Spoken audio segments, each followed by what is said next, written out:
and your children are turned into mindless vassals who now they look up to some twit instead of looking up to Thomas Jefferson or looking up to Nikola Tesla or looking up to Magellan. I mean, kids, Magellan's a lot cooler than Justin Bieber. He circumnavigated with one ship the entire planet. He was killed by wild natives before they got back to Portugal. And when they got back, there was only... But why?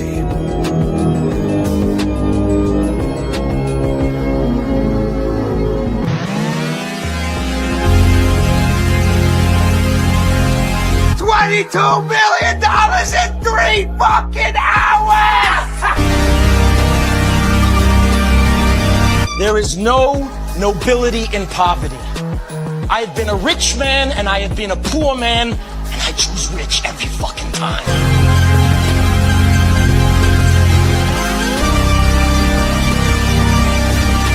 The real question is this: was all this legal? Absolutely fucking not.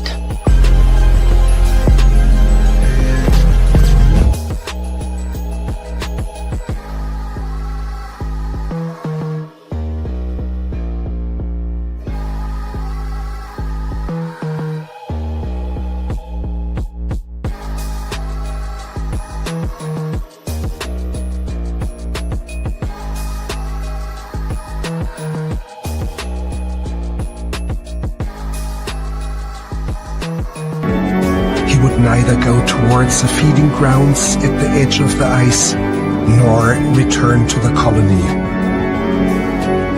Shortly afterwards, we saw him heading straight towards the mountains, some 70 kilometers away. Dr. Ainley explained that even if he caught him and brought him back to the colony, he would immediately head right back for the mountains. But why? What's your dream? To go away. To go away. That's right. Do you guys want to drink? I don't understand why everybody has to be so judgmental. I understand why mom's judgmental. I think it's because she cares partially. And it's also partially because everyone else is looking at her like, hey, Cody's just a bum. Cody's this, Cody's that, Cody's this. Cody's me, bro. Let me be me.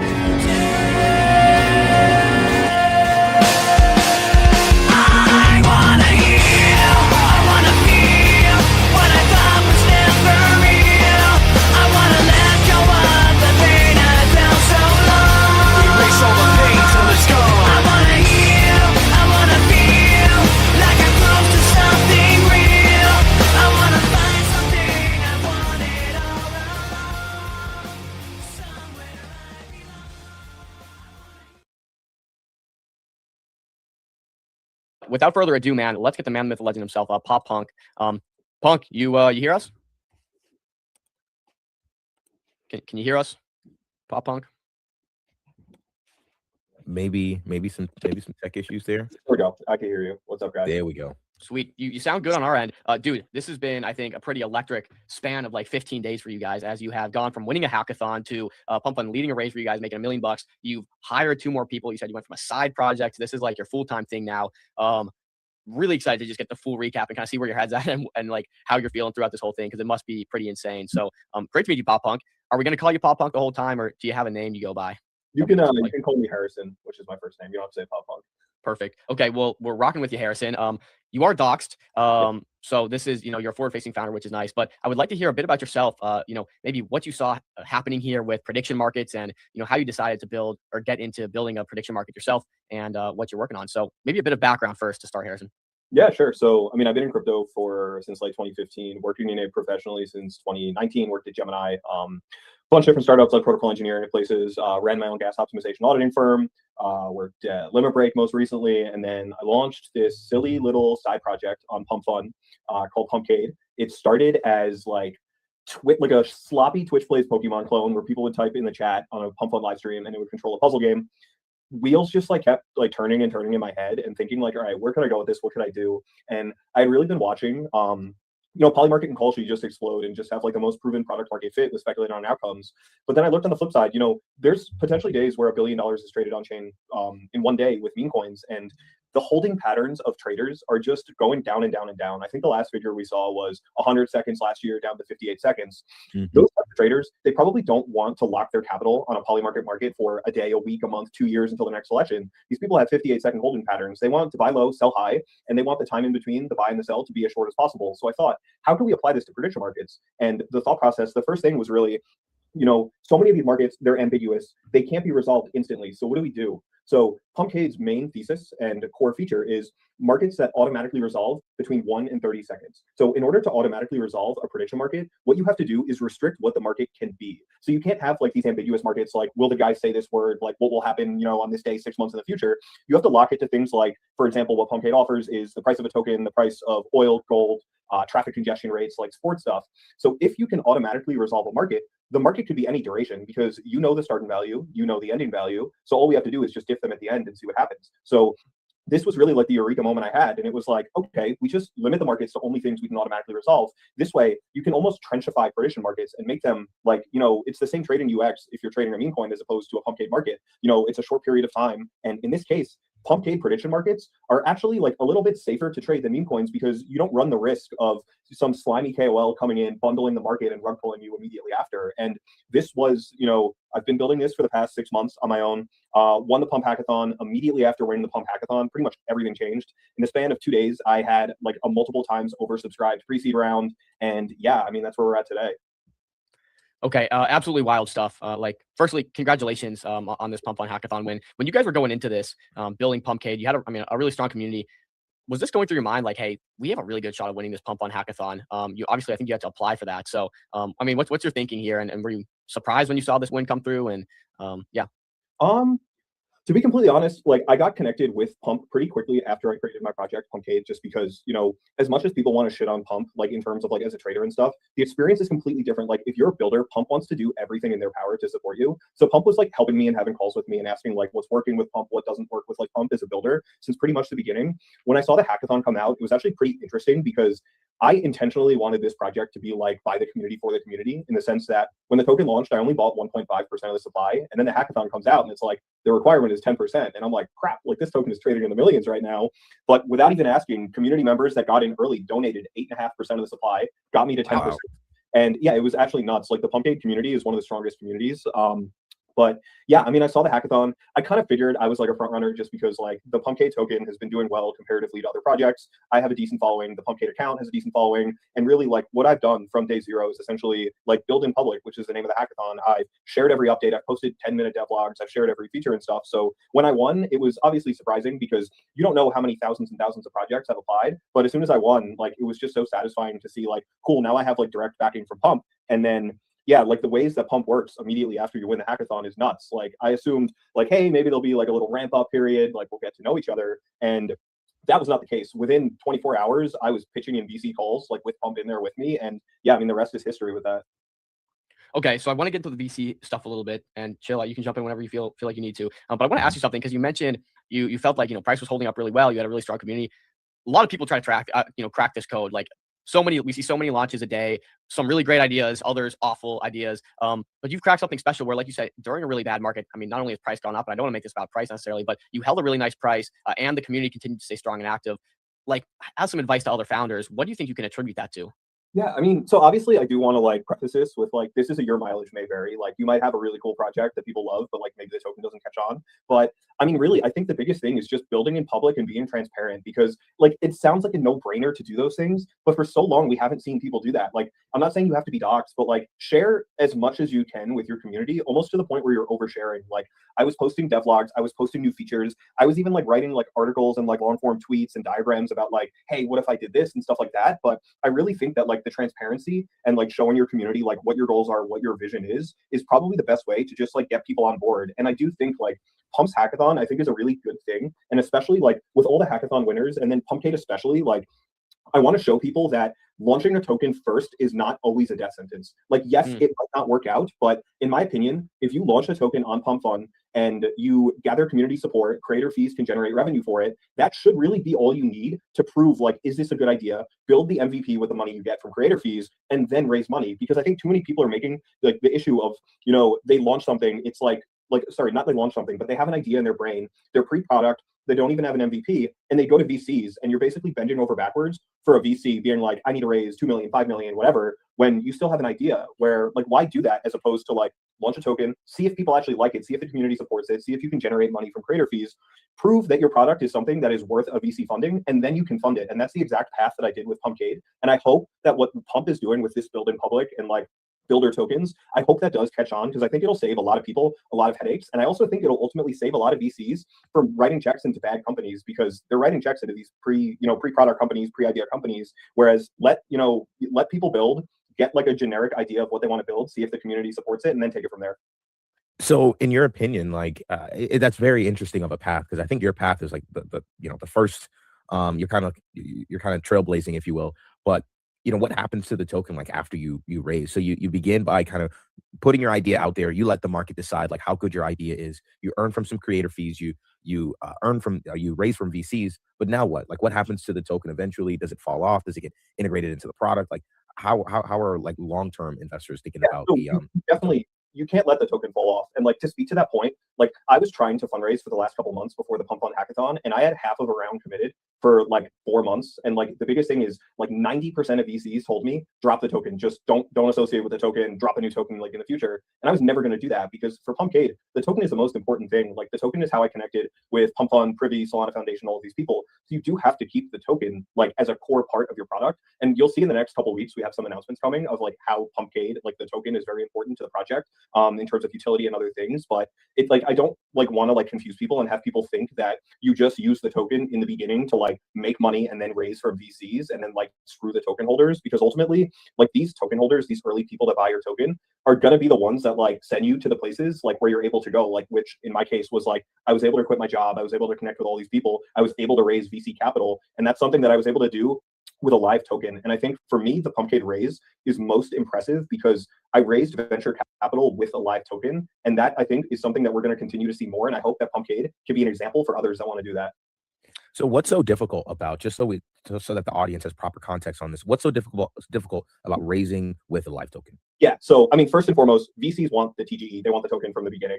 The other biggest thing, really, and like I've spoken to other people about this, like we'll just use the case of like a lot of these Pump Fund Hackathon projects, for example.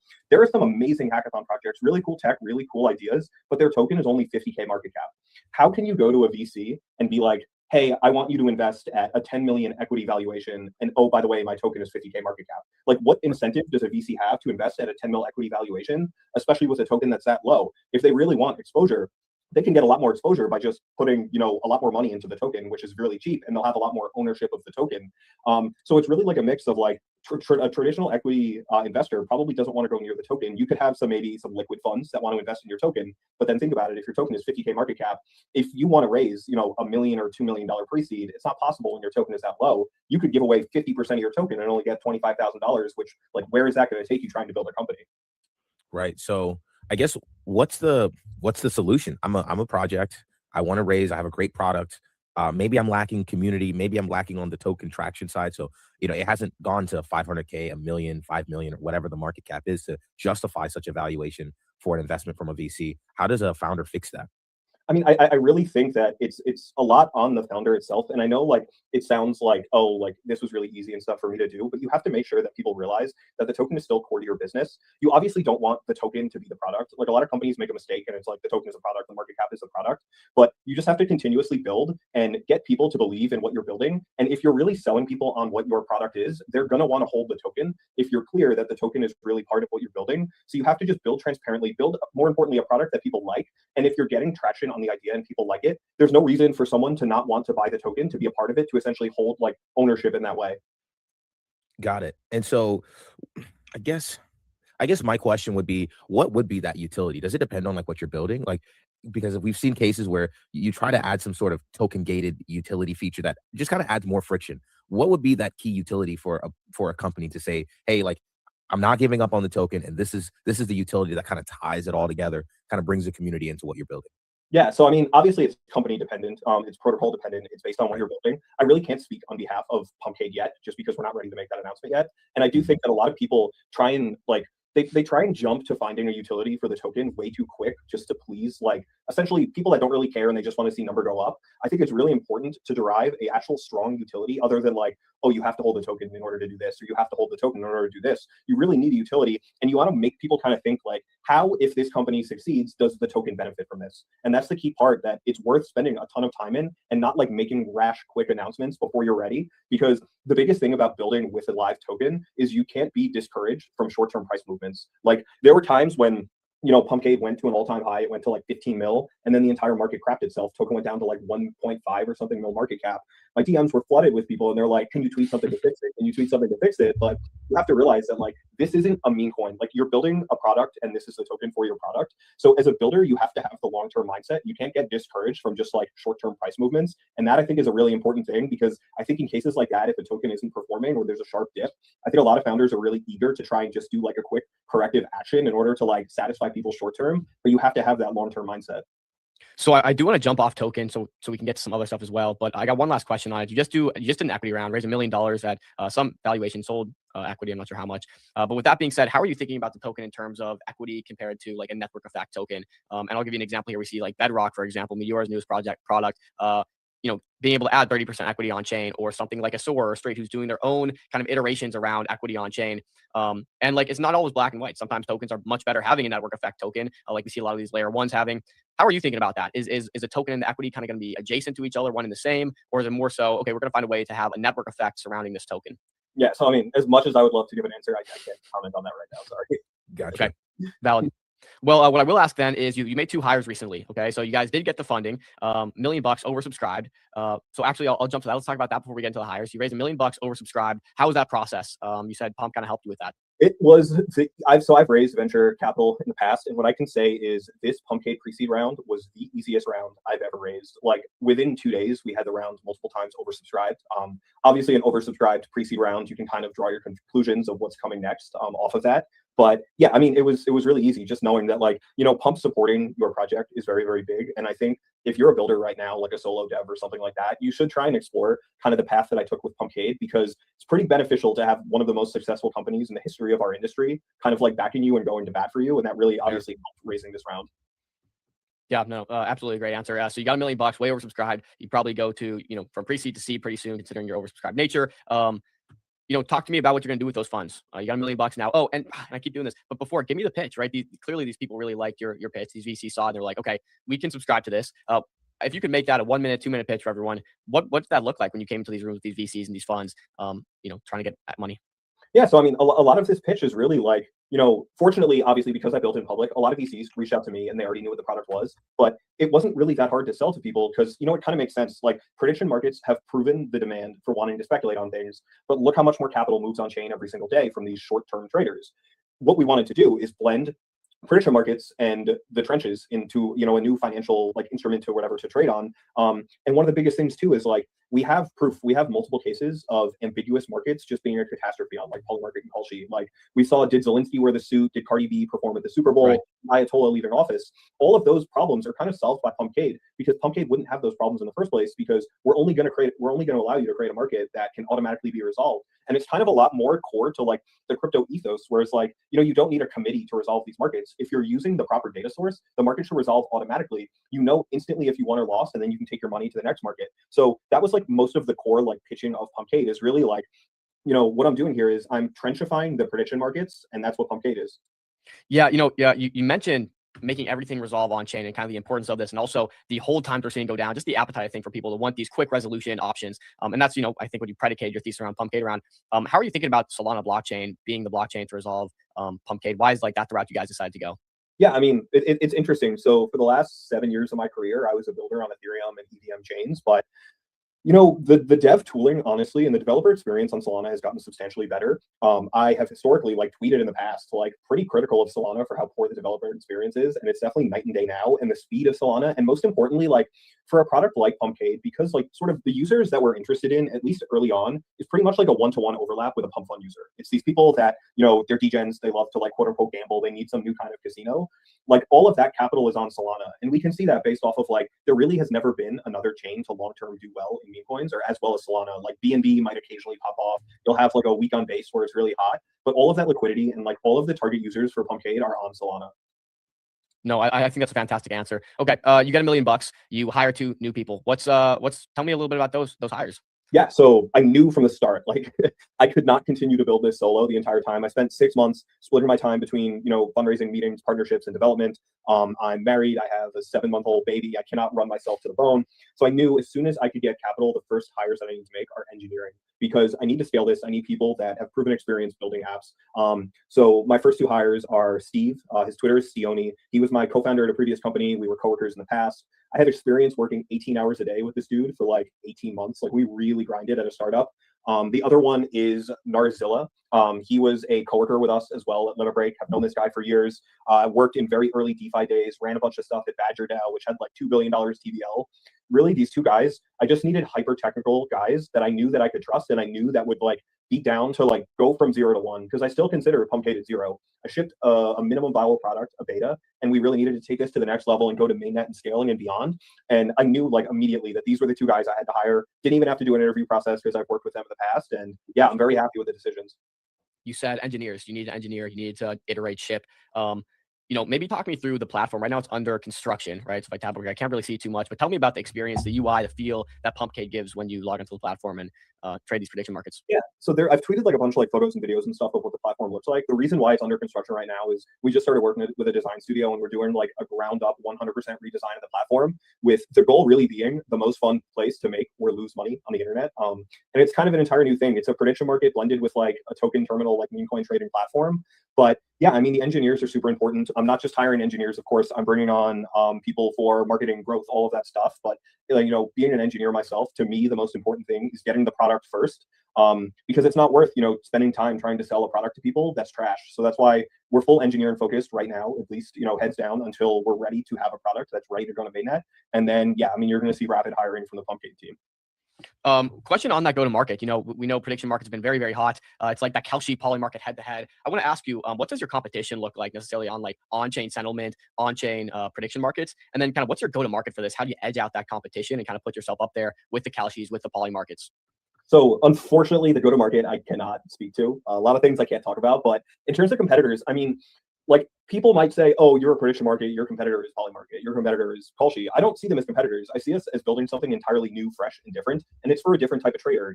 We're building for people that want to trade quick, people that want to trade fast. Polymarket is sort of these longer edge markets and stuff like that.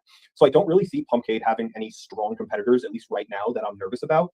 I really think that like we're just going to build, we're going to ship what we're building. And I think that new competitors are going to pop up to chase Pumpkade really fast. Got you. Talk to me about roadmap and chill. Feel free to jump in wherever you guys want, or Josh as well. You can come up. But talk to me about roadmap. What are you guys working on? Obviously, I have this tweet up. It says this week we've worked on UX improvement, a brand new highly scalable backend, protocol changes. Can you walk me through anything on this roadmap that you guys are like really working on heads down?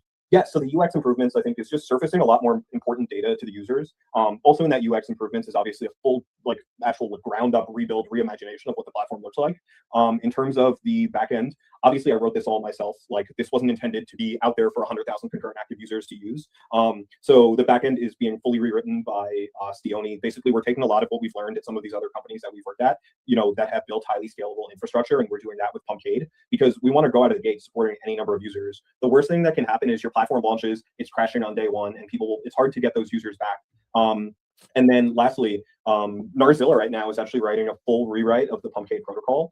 There's a lot of really, really cool features in here that I'll be able to tweet about soon when we kind of like nail it down, like the security side and the audits and stuff. But I think that like, I can truly say that Pumpkade's prediction market protocol is going to smoke anything else that's out there. Like it's just going to be so efficient, so high, so tuned specifically for what we're doing with some other interesting things that I think people aren't going to respect.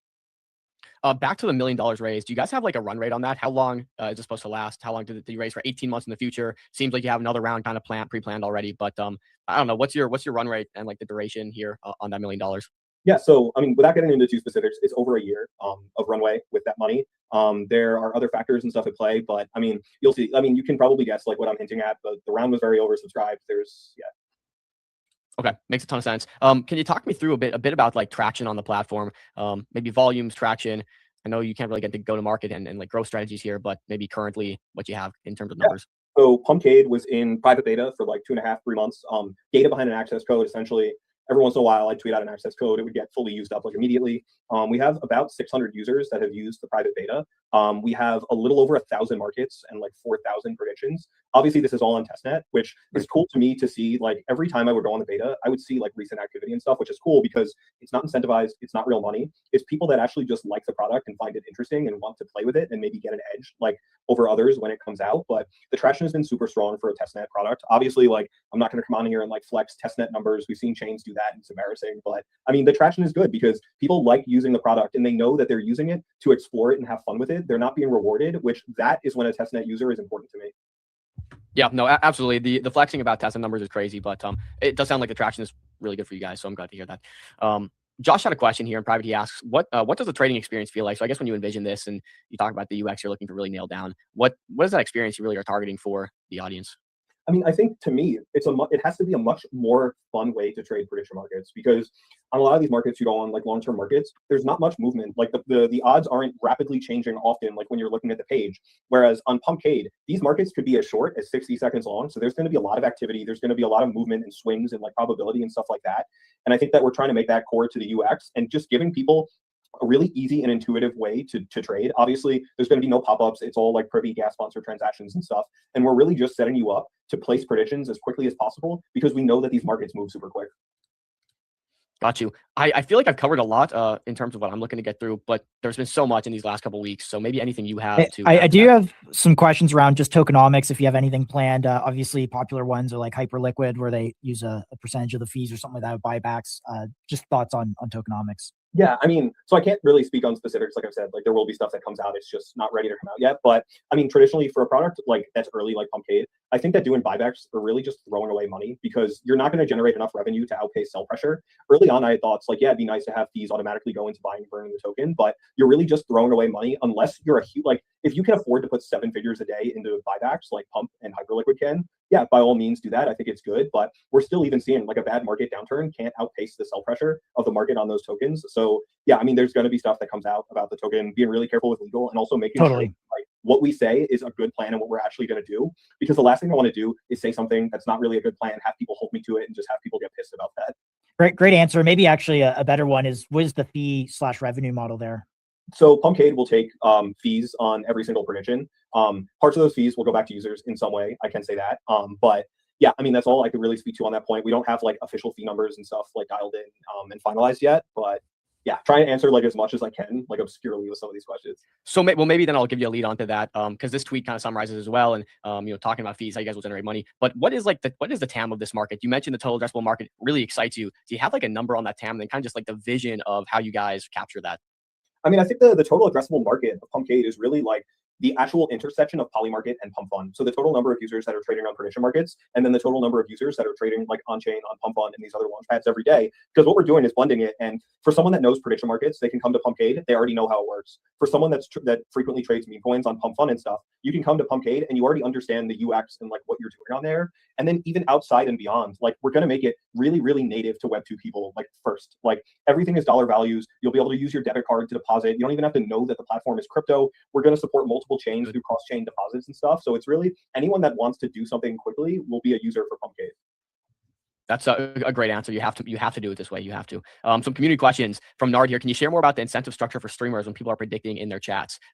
Maybe even give us a little background on your thoughts there because we haven't really touched like streamers and I guess instant finality on predictions while people are streaming. So yeah, so basically like live stream predictions were like kind of like the earliest thoughts about Pumpcade. They're still a core part. They're not like the entire part of it now, but what is interesting to me is historically since pretty much 2020, so many Web2 creators are just petrified to do anything with crypto because there were so many scams, NFTs, tokens, and these large creators, they're not going to drop a token. They're not going to do any of that anymore because they realize you drop a token, it's tied to you. You have to post about it all the time. Otherwise, you're going to get death threats like in your DMs. We're kind of seeing that with like Bax letting anyone launch a token for anyone. So Pumpcade is an interesting way to allow a streamer to have access to the liquidity and volume of crypto without tying anything to their reputation. So if you create a market, say, someone is streaming League of Legends, you create a market, will he win this next game?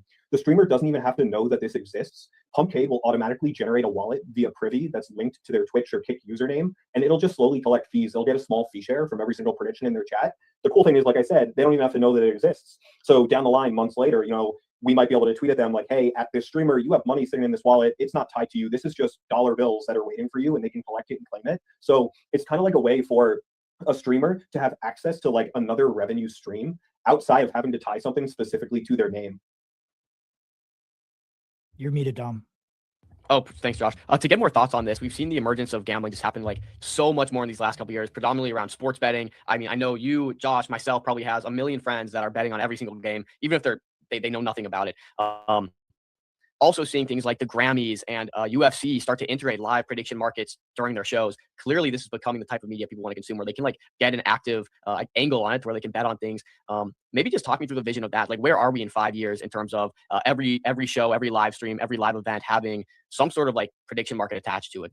Yeah, I mean, I think it's inevitable that we're getting to that. Like, the more that like meme coins and prediction markets have gotten more popular, it really is like people hate it, but they're like, oh, it's everything is the casino, the hyper financialization of everything. I think anything that that people want to be able to speculate and put money on, people should be able to. And that was kind of the driving things when I started Pumpcade. Is like, I love League of Legends. I've watched people stream League on Twitch since it was still called Justin TV like 15 years ago. And I've always thought like it'd be cool if I could put money down, on this round. Like maybe I'm in TeamSpeak at the time, like share and screen. Like my This friend guy said TeamSpeak. Oh my gosh. Yeah. I'm dating myself. I'm aging myself. But yeah, I mean, you think about it, like if you have friends and you're watching a stream together, like you have like nice, fun gentlemen's bets and stuff, and then Pumpcade automatically resolves it with Riot Games, like the League of Legends API. So I do think we're going to see more speculation on more things, and I think that Pumpcade is going to drive a lot of that, just because inherently our tech stack lets you create a market on literally anything that has a verifiable data source. And this gets into crazy shit. Like in our beta, we supported markets on the percentage of McDonald's ice cream machines that are currently out of service, because we're able to get data on that. We can have you. How do you get data on that? There's an API called McBroken, and essentially this guy like 10 years ago wrote like this script, and what it does is it goes to every single McDonald's on Uber Eats and it checks to see if the ice cream cone is available, and based on that he can derive basically a map and a percentage, and we can support markets on that. Like we can have you speculating on your morning commute to see if like your J train in Brooklyn is going to be delayed. We can have you speculating on if your flight is going to get delayed. It's almost like hedging your bets and stuff. Like really anything that has a verifiable data source, Pumpcade's going to let you put your money on. And I know a lot of people probably don't like that, but I'm such a fan of it. That's a wild feature. I also know you're a millennial because you said TeamSpeak. I think the gamers will love this. And I haven't seen like Polymarket, et cetera, really crack into gaming in a meaningful way. And we saw PMX pop up as like this, kind of permissionless way to deploy markets. And people thought, streamers might deploy markets. But frankly, we haven't really seen it gain traction totally yet. I think this has a good shot of success. I don't know if you would consider yourself a permissionless platform to deploy markets. Is that fair to say or not? Yeah, I mean, we are permissionless. Anyone can create a market, and actually the person that creates the market generates a small percentage of the fees as well, and it costs them nothing to do that. So that's to incentivize users to spread our markets like wildfire. But we do allow anyone to create a market. It's just restricted to certain things that we've built. So, you'll be able to select, crypto, and you can define the token that you want the market to be on, or stocks or commodities. You pick the asset. But in order to allow these to be automatically resolved, you have to have some guardrails. Because if you let someone create a market, like if you let a streamer create a market and it's like, will I say the word banana in the next minute? Like it is just so fucking gameable. Like you don't want to allow that, which is why we're permissionless in the sense that anyone can create the market, but we're kind of permissioned in the sense where we tell you what you can create a market on. And the reason for that is we want you to know the second that market ends, it's going to be automatically resolved correctly, and you don't have to worry about going through a dispute process or ambiguity or the fine print wrecking you. Yeah, maybe talk on that a little bit. Like, there's, Nard talking about manipulation here. Obviously, a lot of people worry about, manipulation around these markets, government employees, et cetera. I think you tapped on that a little bit, but like, do you have like some dispute resolution? I don't know, maybe summarize thoughts.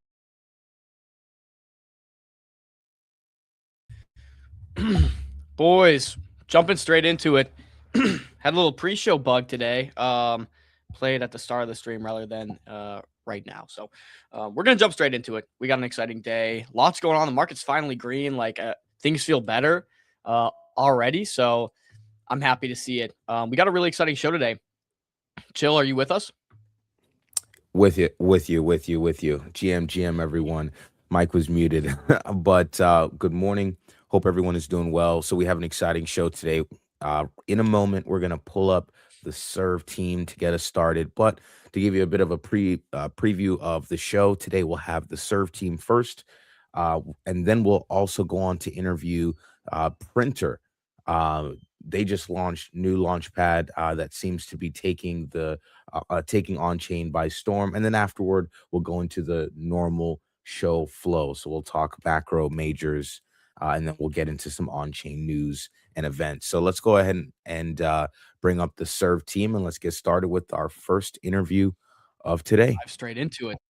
Let's go, man. Excited for this one. I'm not sure if you saw Chill. I'm going to bring him up here in a second, but we got benchmarks against ChatGPT, and it looks like OpenServe Yes. is a lot cheaper, a lot faster. I know you've been doing a lot of OpenServe research and posting recently. So, okay, I'm just excited. Let's just get straight to it. So I'm going to pull up Tim and Armgon. Armgon, is that am I saying that right? I would prefer Armand, but that's fine. Armand. All right, we'll do that. Tim, Armand, thanks so much for joining us today. Hello. What's up, guys? How are you? We are fantastic. Been seeing a lot of Serv go on the timeline recently. It seems like everyone's pretty focused on it.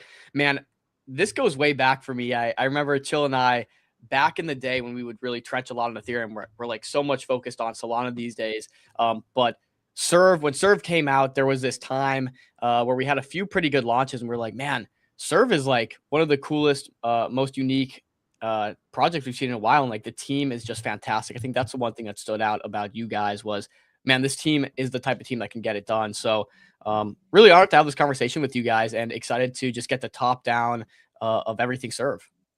Yeah, thanks for having us on. I mean, we've been at this for quite a while now, over 2 years, starting off with just a couple of us, and we've built out a pretty kick-ass team that we're super proud of, and we're punching out some amazing products that are getting a lot of traction, as you mentioned on the timeline included, and it's a really exciting time. I mean, yeah, couldn't be happier. Absolutely. And I know that you guys have been around and building for quite some time. So I figured one of the better place to start would just be to kind of share the OpenServe story, going from, launching on ETH a few years ago to now being on Base, now expanding to Solana. Walk us through the story and the journey, and would love to kind of get a background on both of you guys. So Tim or Armand, whoever would like to take it. Yeah, sure. I mean, that's what a journey it's been. I mean, kind of the theme throughout our existence has been sort of unlocking and enabling nascent and difficult technologies and opening them up to new markets. And that's kind of been the premise and the thesis across our line of products. And that started in 2023, and the fall of 2023, with an idea around agents. ChatGPT came out less than a year before, and some early agent frameworks started popping up, like Baby AGI, Meta GPT, and Auto GPT. And they were the very early inklings of what agents were, giving an AI chat model some basic tools to execute some basic functions. And they all existed essentially as open source projects at the time, just sitting on as GitHub repos.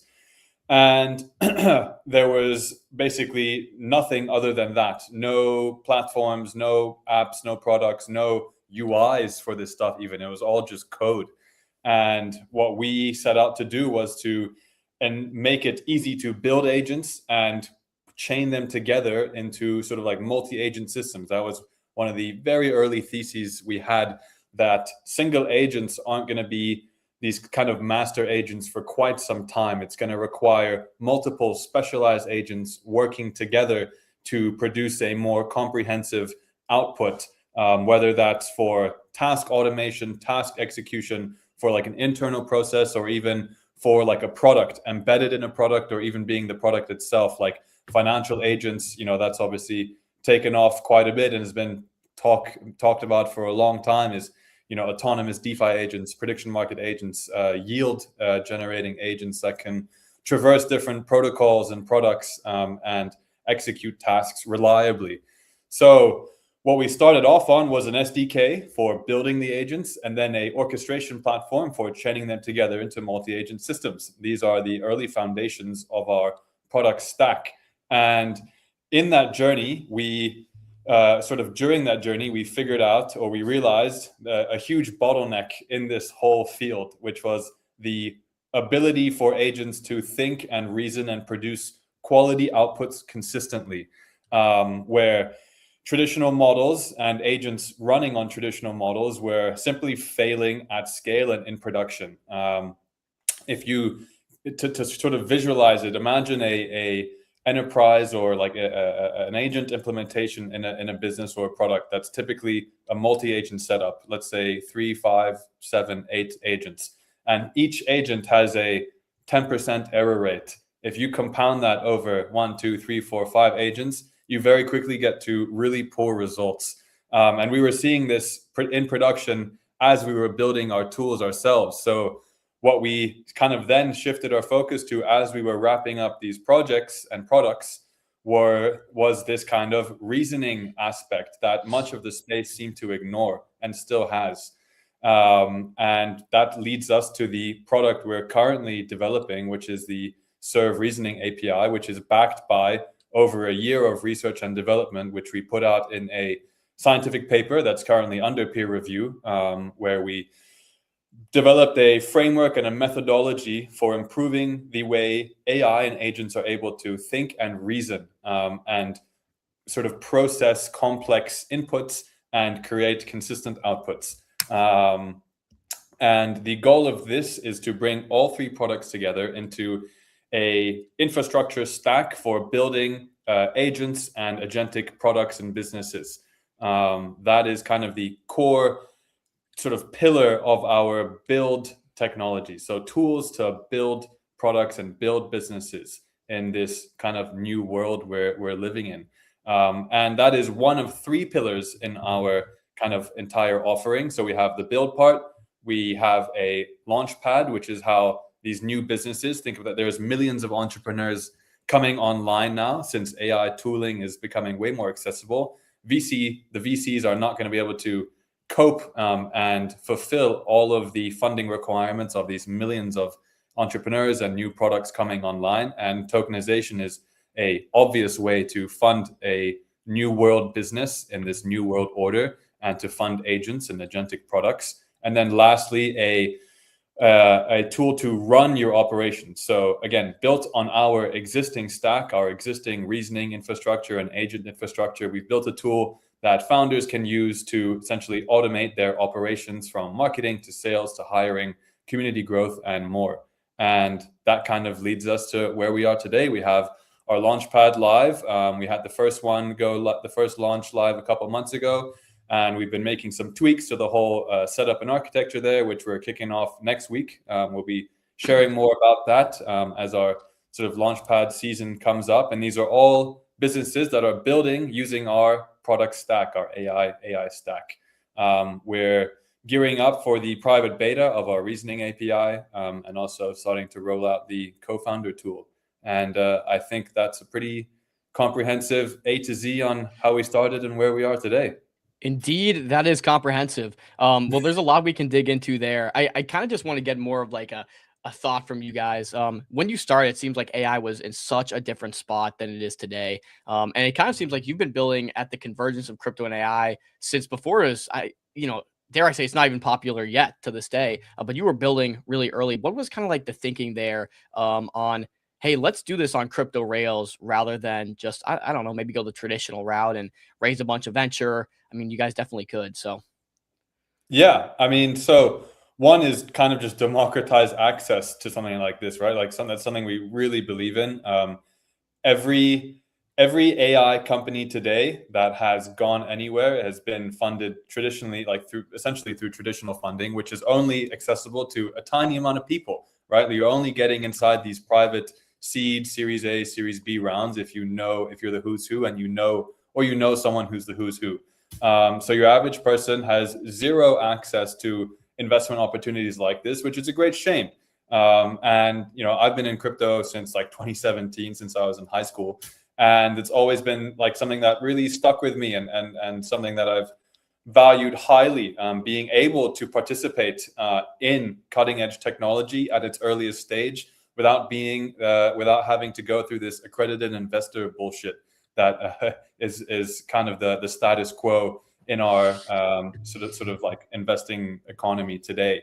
So, you know, your average person, if they want exposure to AI outside of crypto, you're essentially buying stocks that are already at multi-billion-dollar, tens of billions of dollars in valuations, like Nvidia and Microsoft, and you know, there's a small handful of them, and the opportunity is just not there. So that was one super big thing for us, and giving other people, giving anyone a chance to invest in us and fund something exciting, fund a frontier research lab who are out to build, you know, frontier products that are competing with the giants. I mean, that's kind of been the David and Goliath story of ours. And then, of course, is the on-chain aspect of it. Like in this agent economy we're trying to facilitate, crypto has always been the obvious place and the obvious avenue for, you know, internet native AI to transact with one another. It just, like, existing rails made zero sense.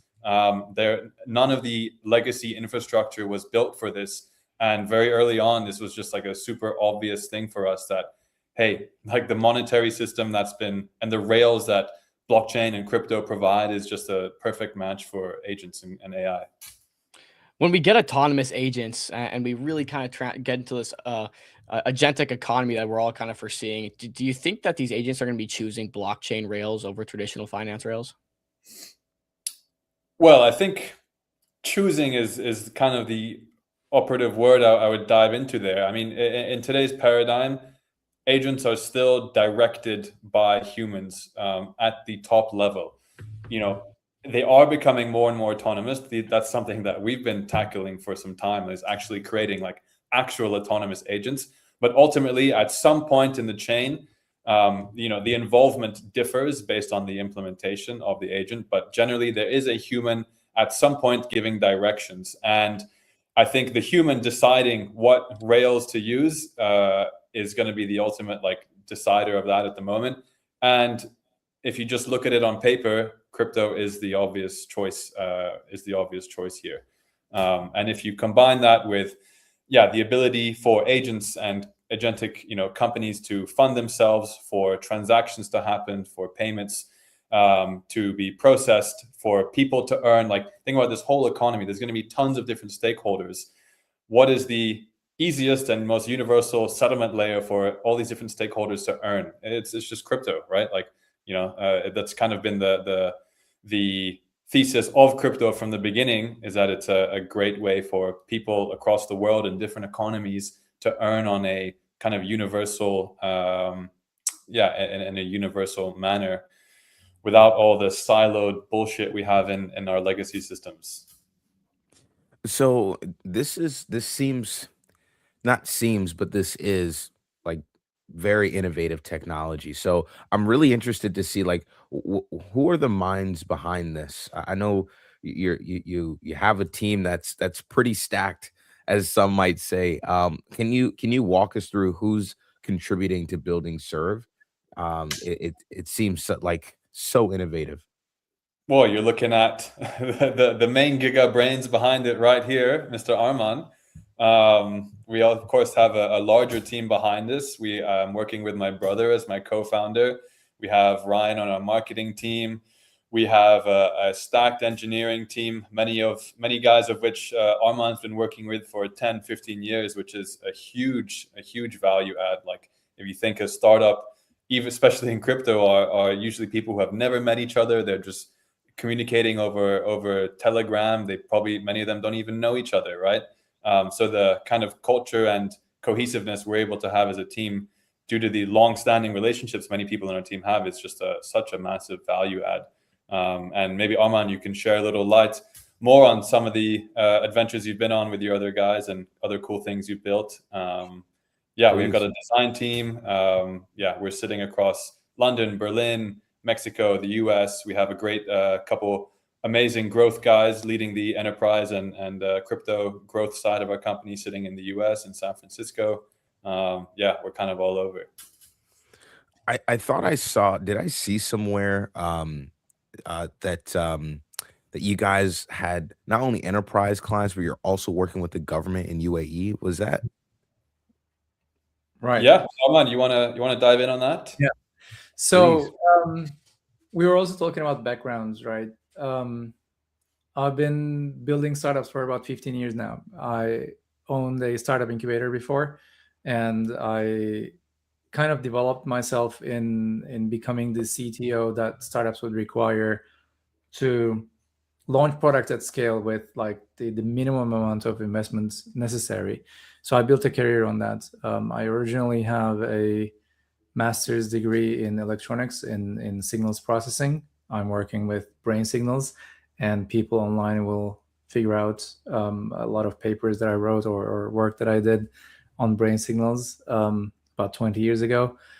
And I was very much active in machine learning scenes back then, and kind of like switched into software engineering. And I'm very happy that it's now possible again to combine the two fields with the rise of large language models. And the uptick there is, there's a lot of new stuff, but there's also not a lot of new stuff. And once you already have that mindset of how these things are supposed to work, how signals are processed in GPUs, if you know that thing, I guess you can operate on it. So this kind of like explains the genius behind the OpenServe. It's basically like being in the field for a very long time and knowing the fundamentals of everything that led to this proliferation of large language models, right? So that's the story, and the team is therefore, at least part of the team is with me along this journey. I have people that I was working with 20 years ago at OpenServe, so that also eliminates what Tim was mentioning, like the friction, the time that you need to spend in order to create a good culture and a good team cohesion. And basically putting these all together gives you a great team that knows how to work together, how to break technology in order to rebuild it from scratch in a way that will serve us. And that's, with the right vision, with the right mindset, with the right support structures built in, I think this creates a very good environment for building great technological advancements. And that's what we did with OpenServe. And being in the field a long time, I also have a lot of connections. So this company, Neol, that we've been working with, that uses our technology, even before it was made public, they were our design partners in our technology that we wrote a paper about, which then turned into a Serv reasoning framework, which now gets its own products in our product suite. They have a lot of clients, and among them are the UAE government. And we have built, I actually don't know the number, quite a large number of AI agents just specifically for this purpose, to reason at scale at very demanding tasks that a government would have. And I'm sure people watching us would go and Google Neol and figure out their partnerships and what they're going to do, what they're doing within the UAE government. Pretty much everything is public there. So yeah, it gave us a big use case and edge in understanding how real life reasoning should look like, because what you get on X is only a glimpse of it. What people use in their daily lives is not really an indicator of real life, real business, real use cases, use of AI agents. There's another world out there. And it was very visible from day one how we could change the game.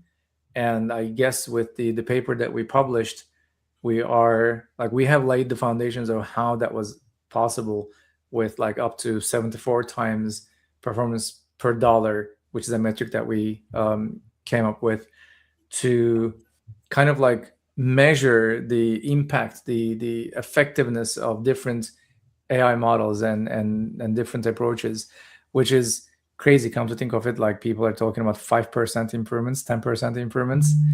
74 times is not a number, it's not a scale that you're used to hearing.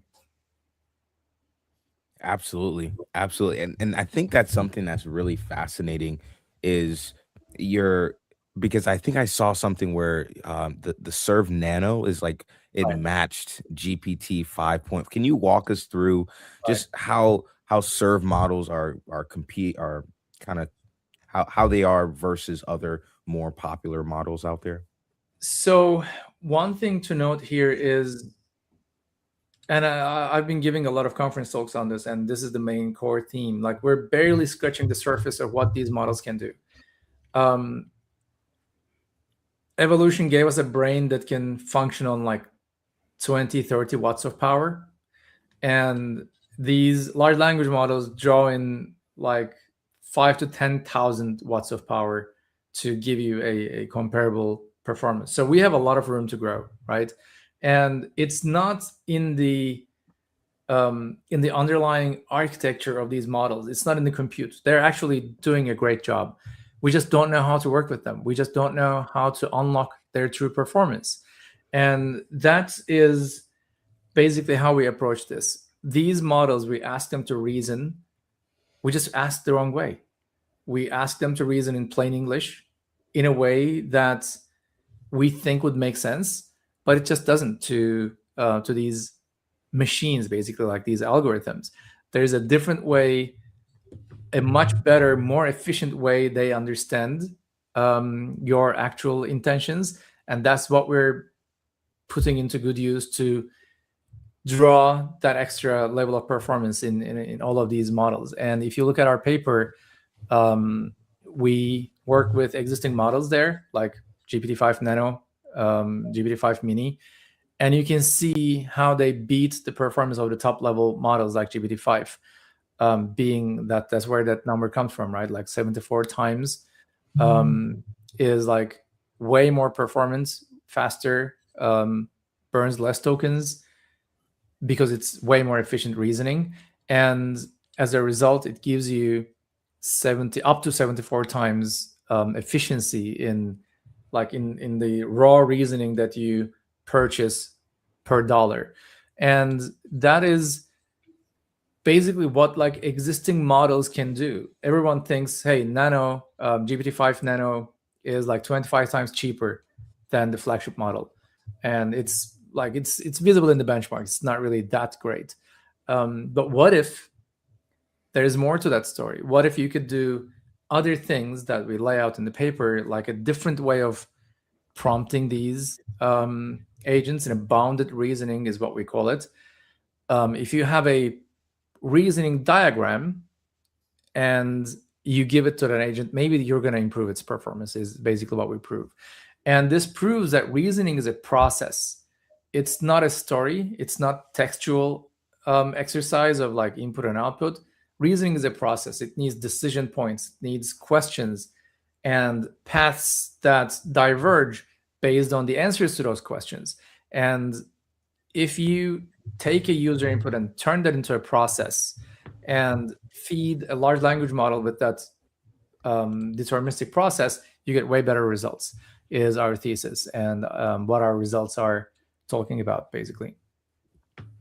And if I can just chime in here, I mean, we were on a call earlier and we were chatting about Neol and kind of the because they helped us design this whole framework. Like they were our sort of like in production testers of during this entire research and development phase. And their systems, they were essentially using, I think you said like 8 to 10 agents in a workflow that they were using to serve their enterprise and government customers. And each agent was a rather simple agent in and of itself. But when you chain them together into 8 to 10 agents in a single workflow, that error rate per agent compounds very quickly, and very quickly you end up at something that's barely working half the time, which is simply not feasible for high stakes environments like what they're doing in any kind of financial management situation, like in DeFi or whatever. It's not feasible, right? And that was what we saw in our own sort of explorations, and that was verified there. And that's kind of the problem we saw and how we started tackling this whole issue. And then once we deployed, we came up with the framework, we developed the concept, did all the benchmarks, did all the research, and we deployed it with them. That determinism went up way higher, and their success rate was near perfect, because we were able to silo the accuracy of each agent by itself, and then together the cohesive sort of results were way more accurate and way more consistent. And this is a problem that expands like really deep into the entire industry, which is why we're getting so much excitement and attention and demand for this already, beyond the sort of implementations we've already worked on. Yeah, so I guess I'd be curious to understand kind of the addressable market you guys are tackling. When I look at Serv, there's a few things you guys are knocking off the list. And so when I kind of direct this question back at you guys, what would you say the market is that you guys are tackling? And maybe to help us get some context here, what's the TAM of this? What's the size of this market? How big could this get? Well, there's two kind of primary markets here. One is the autonomous startup market, which is an entirely new market. These are AI native, agent native businesses being built by small teams and solo founders. So with all of these tools that are coming online in the market today, and with jobs being taken away by AI, more and more people are being pushed into entrepreneurship. We're going to have millions and tens of millions of new entrepreneurs coming online who are going to be trying to build products by themselves with existing off-the-shelf AI tools. They're going to be trying to fund themselves, and they're going to be trying to manage an entire organization by themselves, either as a single person or 2, 3, 4 people, right? And managing, all of these different sort of like pillars of that entrepreneurship journey and building a product and running an organization and funding it are very difficult within themselves and require a lot of resources and time typically, right? And what we're doing is creating an entire stack that brings it all together and supercharges the ability for one person to compete with the legacy, hugely funded VC teams that have typically been the ones who win, right? And that kind of goes back to this whole principle of ours of like democratization. So not only in investing and access to financial products, but also to entrepreneurship and building applications and building products that people can use and someone can use to sustain themselves. So what's the TAM of that? I got no idea, but it's fucking massive. Like it's a new market that's expanding, and we're kind of leading the charge in enabling that market itself, right? Like that's the whole point here, is we want to enable a new market that so far hasn't really existed, right? Yes, there are tools to build. Yes, there are tools to operate, like manage a few of your processes and whatever. There is no singular stack that brings them all together and allows this new wave of entrepreneurs to come online. So that's going to be massive. And then on the kind of product stack we have, the AI tooling we have, we're also pursuing like an enterprise avenue of this as well, which similarly is simply massive. I mean, AI today, we actually spoke with our BD lead to a representative of a pretty big conglomerate in here in Europe, and we're chatting about what are their AI implementations so far, and it's still really early. I mean, these big companies, they're slow, they're not sure what to use yet, and many of the things they try aren't working properly yet, and that's what we're trying to solve here, to again unlock AI for more people across different domains. So your reasoning framework, that's the moat. You've built this end-to-end product that allows on-chain businesses to launch, and for AI agents to tokenize. How is this all? Talk about the tokenomics. How is a value all going back to the Serv token? From what I hear from the community, from the impression that I got from reading through the tokenomics, you guys have been very, very thoughtful about that. So I figured just to kind of wrap this all up in a bow, how does that kind of feed value back to the community? Yeah, I mean, essentially every pillar of the business has a direct tie back to the token. So every transaction, every launch, every enterprise client we win, each revenue driver has a quarter of that revenue driving back to the token, and it's pretty much as simple as that. So as each of these different pillars and products take off on themselves, the growth of all of them essentially all funneled down to the token. And that's the entire point. Like, the crypto is what has allowed us to exist and grow and build the amazing shit we've built. And we see it as a serious duty of ours to make sure value that is created is sort of returned back to the people who make that all happen. And that's the premise of our tokenomics, and you can see that pretty clearly in the docs you have up on the screen there. Yeah, I found that to be very very interesting. I mean, Serv the Serv token can almost be like exposure to kind of this autonomous agentic activity economy we're building on chain. That's kind of a way that I look at it.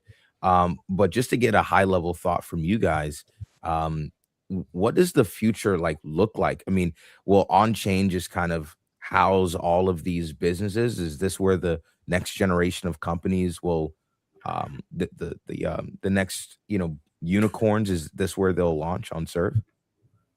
That's the entire goal. I mean, one of our taglines is the home of the next solo founder unicorn, where we really strongly believe that the power, sort of the tools at one's disposal today as a single human or as a small team are way more than one could have ever imagined. And if harnessed properly and deployed in the right way, have what it makes and what it takes to create a billion-dollar company. And we believe on-chain is a huge component in that. And that's what we're trying to enable and are actively enabling. And we already have a whole host of companies building on our stack, launching on our launchpad, and using our AI tools to grow and create value. So Yeah, could I ask about more the value creation? One more on this, Dom. Last one on this, and I'll pass it off to you. I guess, what does that look like in the numbers? I mean, how what's adoption looking like? How many people have launched on-chain businesses via the launchpad? What are some high-level metrics that you guys can share with us? Yeah, so we have, I believe, more than 10 startups currently building with our stack, and these are full companies. I mean, we have a ton of devs as well who have been building projects. We just had a really successful hackathon with 70 or something, pretty insane builds. Many of them got a bunch of views on Twitter. So I mean, I'm not tracking every dev who's building on our stack, and it kind of sits across the different products we have. We have a few early enterprise adopters, and particularly via Neol, they've deployed our tech across, I think, more than 10 or 15 different enterprise entities, as well as one known government, and I think another government that we haven't announced yet. That's still under some NDA stuff. And then the launch pad, we had our sort of inaugural launch a couple months ago.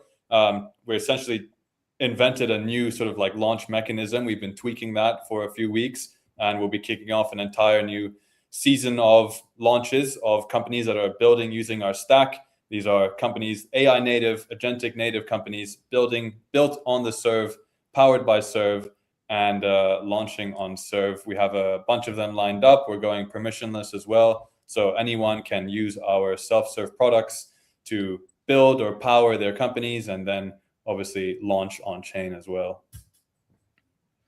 And I'm sorry, Dom, I know you had something. Sorry about that. No, it's a great question. You have these 10 plus enterprises using it. You have top governments using it. I guess my question is why are they choosing Serv? Obviously, the numbers here speak for themselves, and your benchmarks are really good. But what do you guys have that'll enable you to go from the UAE to the next government to all these enterprises and kind of just overtake, I guess you could say? So it's very simple. It's accuracy and reliability of the results. That is the most important thing. I know a lot of people on X want these AI agents to do really crazy stuff one shot, right? That's not how these companies work, or these these government entities work. They have very specific demands for these agents to do, like filtering things, looking at an Excel and doing some operations on it.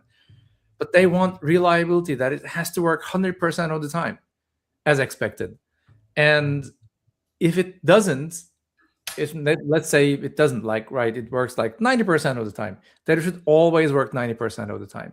What you get with any model out there is, since they lack a systematic process of thinking and reasoning, sometimes it performs 10%. Like, you get 1 good result out of 10. Sometimes you get 5 good results out of 10. It's just like, it's unusable. There's no way you can build real life value creation on top of those solutions. And that's specifically what we bring. Like, this is exactly what you think. There's no thinking out of the box. The box is very small. It's a labyrinth that we hold your hand in. And when you walk in that labyrinth, you always end up with the right exit. And that gives you like 95, 98, 99% accuracy and reliability. Because if you have that, then you can really design systems around it. But if sometimes you get like 5% correct results, sometimes like 99, it doesn't work. You cannot, like, that's not reliable. You cannot trust that system, and you cannot build with that system. So that is the biggest thing. And we are, so on one angle, there's the cost reduction side. You can use a cheaper model like GPT-5 Nano and get like amazing results. But you can also boost the performance of top level models as well. Like, you can take the accuracy and reliability of GPT 5.4, for example, to the next level with this framework. So like, it overperforms on any benchmark, and that is what we bring to the table essentially. Sometimes you want cheaper results, sometimes you want better results, more accurate results with great reliability all the time, and that's what this framework enables. And we were chatting with Tim today, and like the work with Neil was so instantaneous. Like, the moment they tried, like, it just took a day. Yeah, this makes sense. We're switching. Like, because the difference is like day and night.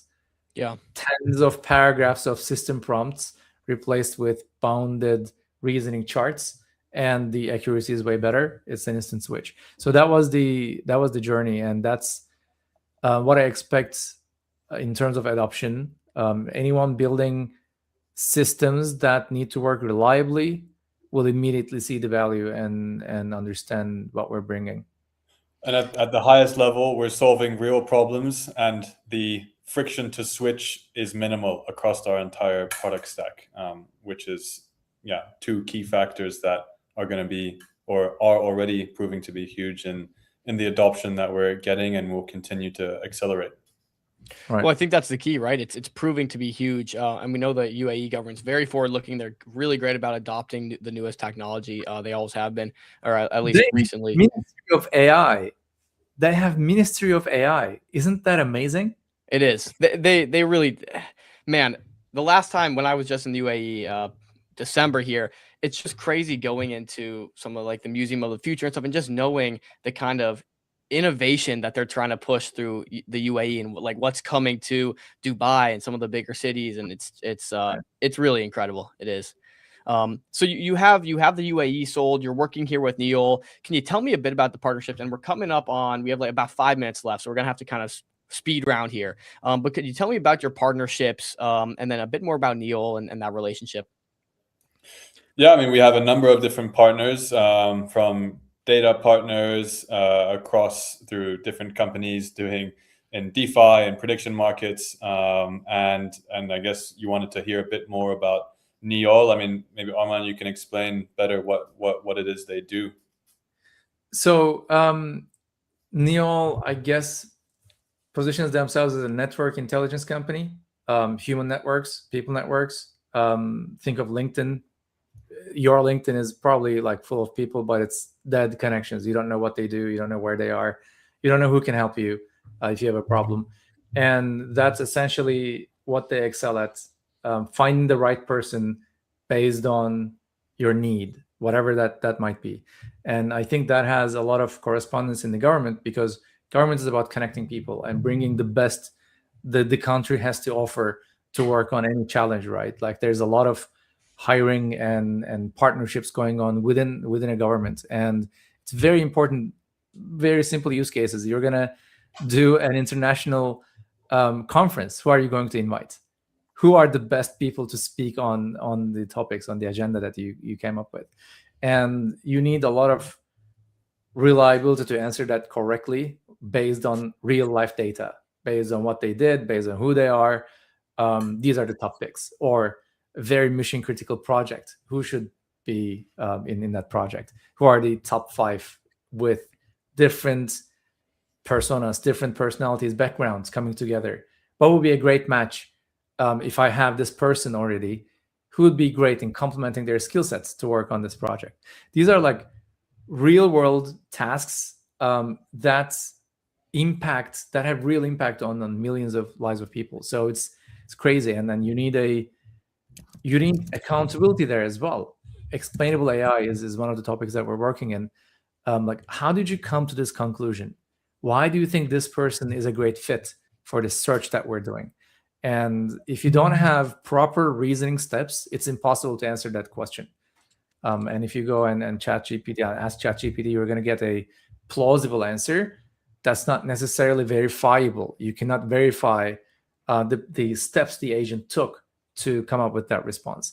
Whereas with Neos technology, with open source technology underneath, that's what we enable all governments and enterprise clients to have. When they see a result, they know why that result is good, why that person should be within a project or within a conference or whatever.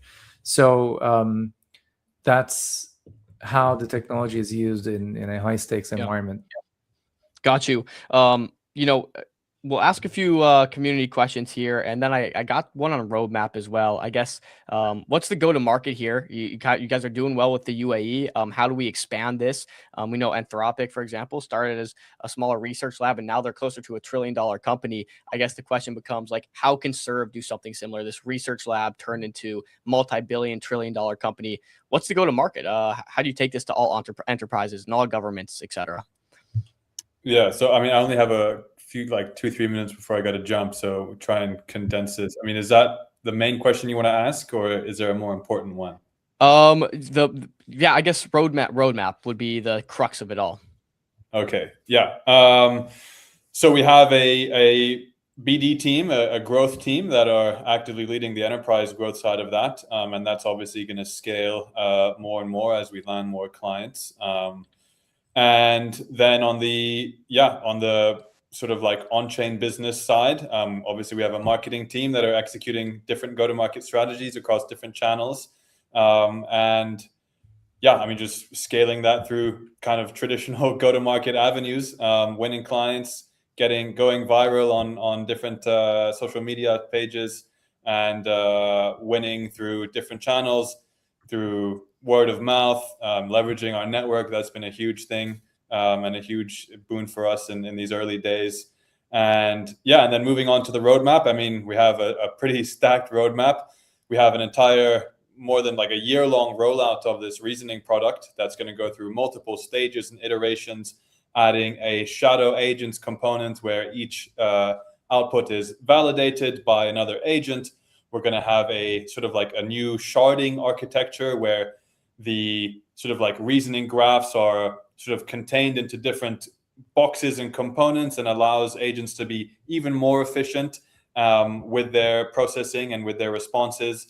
We're going to be rolling out an actual fine-tuned model, and eventually building our own custom model from scratch, turning it from a layer that sits on top of models into its very own model, which is going to be absolutely massive. Then we're going to be rolling out different steps of the AI co-founder tool. So agentic sort of like organizations to run your marketing, run your sales, etc. Those are going to be rolling out starting in the next weeks. We're going to be opening up staking for our launchpad. So every on-chain company that launches through us, so AI on-chain company that launches through us, every Serv holder is going to be receiving a sort of like a staking stream that's equivalent to like 5% of the supply of each token. And ultimately, what we're trying to sort of move towards is an entire like on-chain economy with our own layer 3. That's something we set out last year already, where everything is going to be set on chain, where agentic transactions and payments and nano payments are going to be happening. Tokenization is going to live there on our own layer. And the big thing that Arman just sort of mentioned was the entire sort of like verifiable component to this all, where everything is logged on chain and you can verify how these agents are thinking, how they're reasoning, how they're coming to the decisions, and how they're making transactions. So if something goes wrong, you can take a look and see what happened, why it went wrong, who's responsible, who needs to be contacted to solve a dispute or whatever it is, particularly as this kind of like autonomous agentic economy takes off as well, which is like a branch off of agents communicating with agents and agents building their own businesses and selling to other businesses. Having this verifiable on-chain layer is going to be a really, I think, important part of that. And that's something that we're kind of moving towards as we fill out the entire stack and foundations of the thesis. Great answer. You know, I know you got to run, Tim, so we're going to let you go. Arman will let you go as well. Really been a great conversation. We got to have you guys back on to like dig into all these individual things, because we could literally go on, I think, forever about everything. It feels like we're just scratching the surface. So, so we'll have you guys back on. I think really quickly, I'd love to know about the economics of the business. How are those metrics growing? How is revenue scaling? I think everyone kind of wants to know that. If you guys have anything you can speak on there. Yeah, so we're landing enterprise clients at the moment and scaling that out. Initially in like sort of like custom implementation side, and then obviously on the Launchpad side, we generate fees. That's kind of the primary business model there. We have a credit system for all our products that people pay for in USDC or cash, and then the enterprise sort of clients are being more on like a sort of like large ticket item scale. So a few of those are coming to fruition now, and we'll be announcing them over the next little bit. And obviously, as the API product becomes self-serve, that's going to be scaling out significantly as well.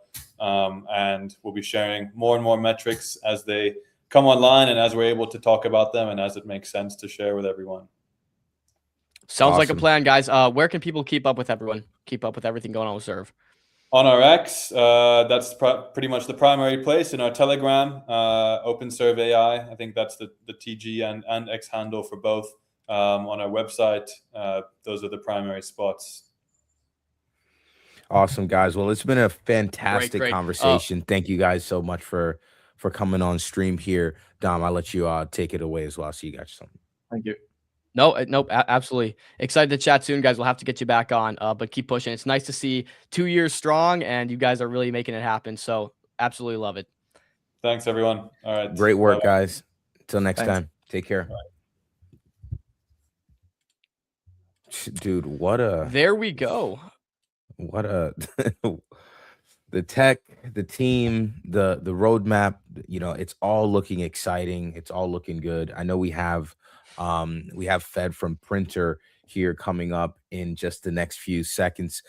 So we'll do takeaways after our interview with Printr, but I don't know if you saw Printr here. Maybe Fed can give us the lowdown on this, but I saw the other day that, I mean, they just had every protocol from every chain just literally on their X. I don't know if you saw this, and maybe we can bring Fed up here, and he can walk us through how they're saving the trenches essentially. But you see this engagement that they're getting from the entire crypto space, from the entire industry as a head nod, essentially. Pancake swap. The cryptoverse has come together. It seems, right? It seems. All right, let's pull up Fed. Let's pull him up. Let's pull up Fed, man. Let's get into this Printr segment, guys. Remember, trade with Trojan, get 45% cash back. We always appreciate them and everything they do for the channel. So you can trade in the bottom left corner. They got their QR code. Without further ado, let's get our boy Fed up here. Hey guys, can you hear me? Yep, we can hear you loud and clear. We can. We appreciate you coming up. It's a pleasure to be here. Great to meet you guys, Chill and Dinero.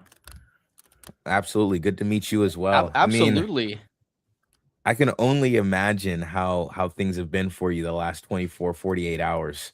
You know, there's a lot of excitement on the timeline. It seems like the community is really gravitating toward your vision of kind of fixing the trenches, as it were. Walk us through the last 24-48. How's it been for you? Well, dude, I have to say it's been pretty crazy. I think I had like, 7 hours of sleep in the last 48 hours. So I'm just a complete zombie right now. So excuse me, I'm just talking gibberish.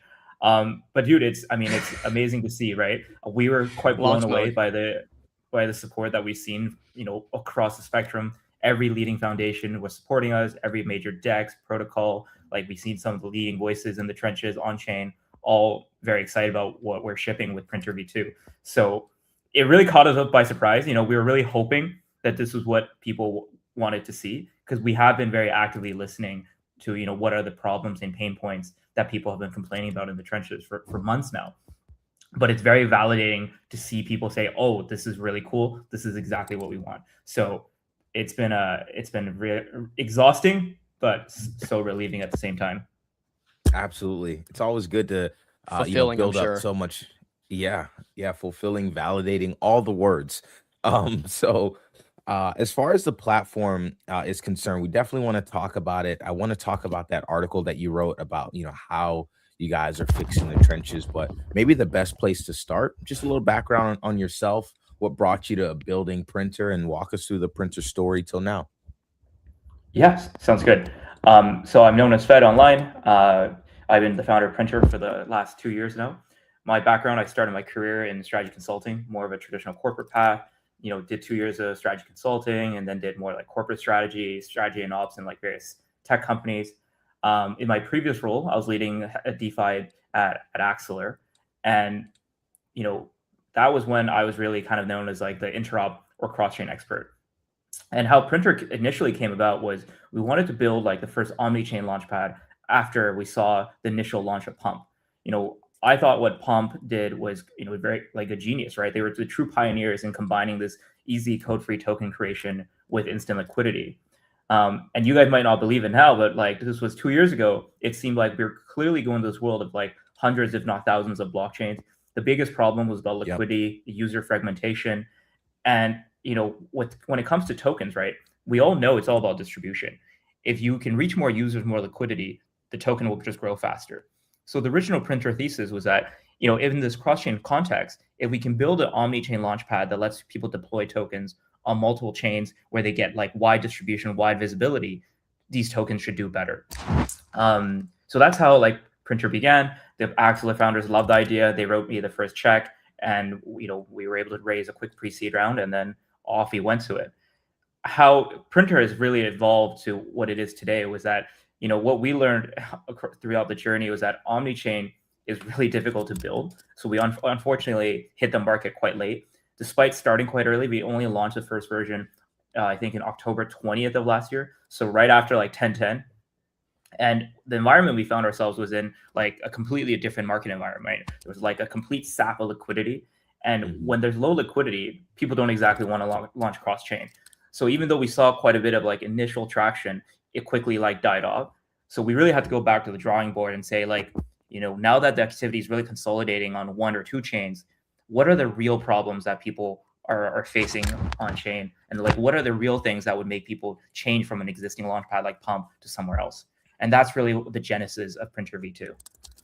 What were the answers you came to? Yeah, what were those pain points?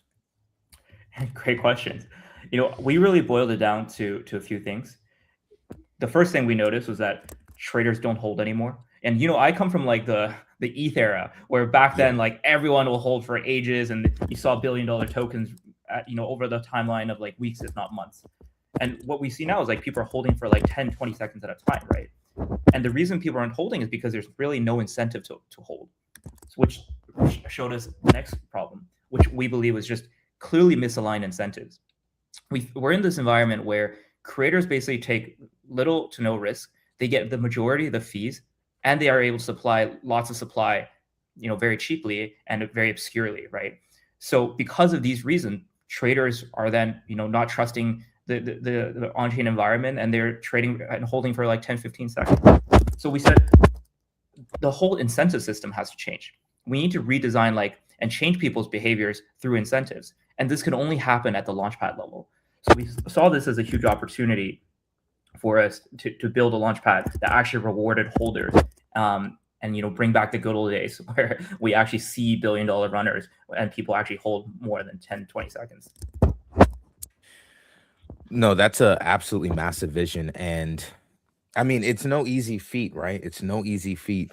How did you guys amass all these all that support? I mean, was that just BD? Was that just on your own efforts? Were people just more like captivated by the idea? Like, what support did you get? Because I know it might not be random that you have so much support. Why is that? Yeah, great question.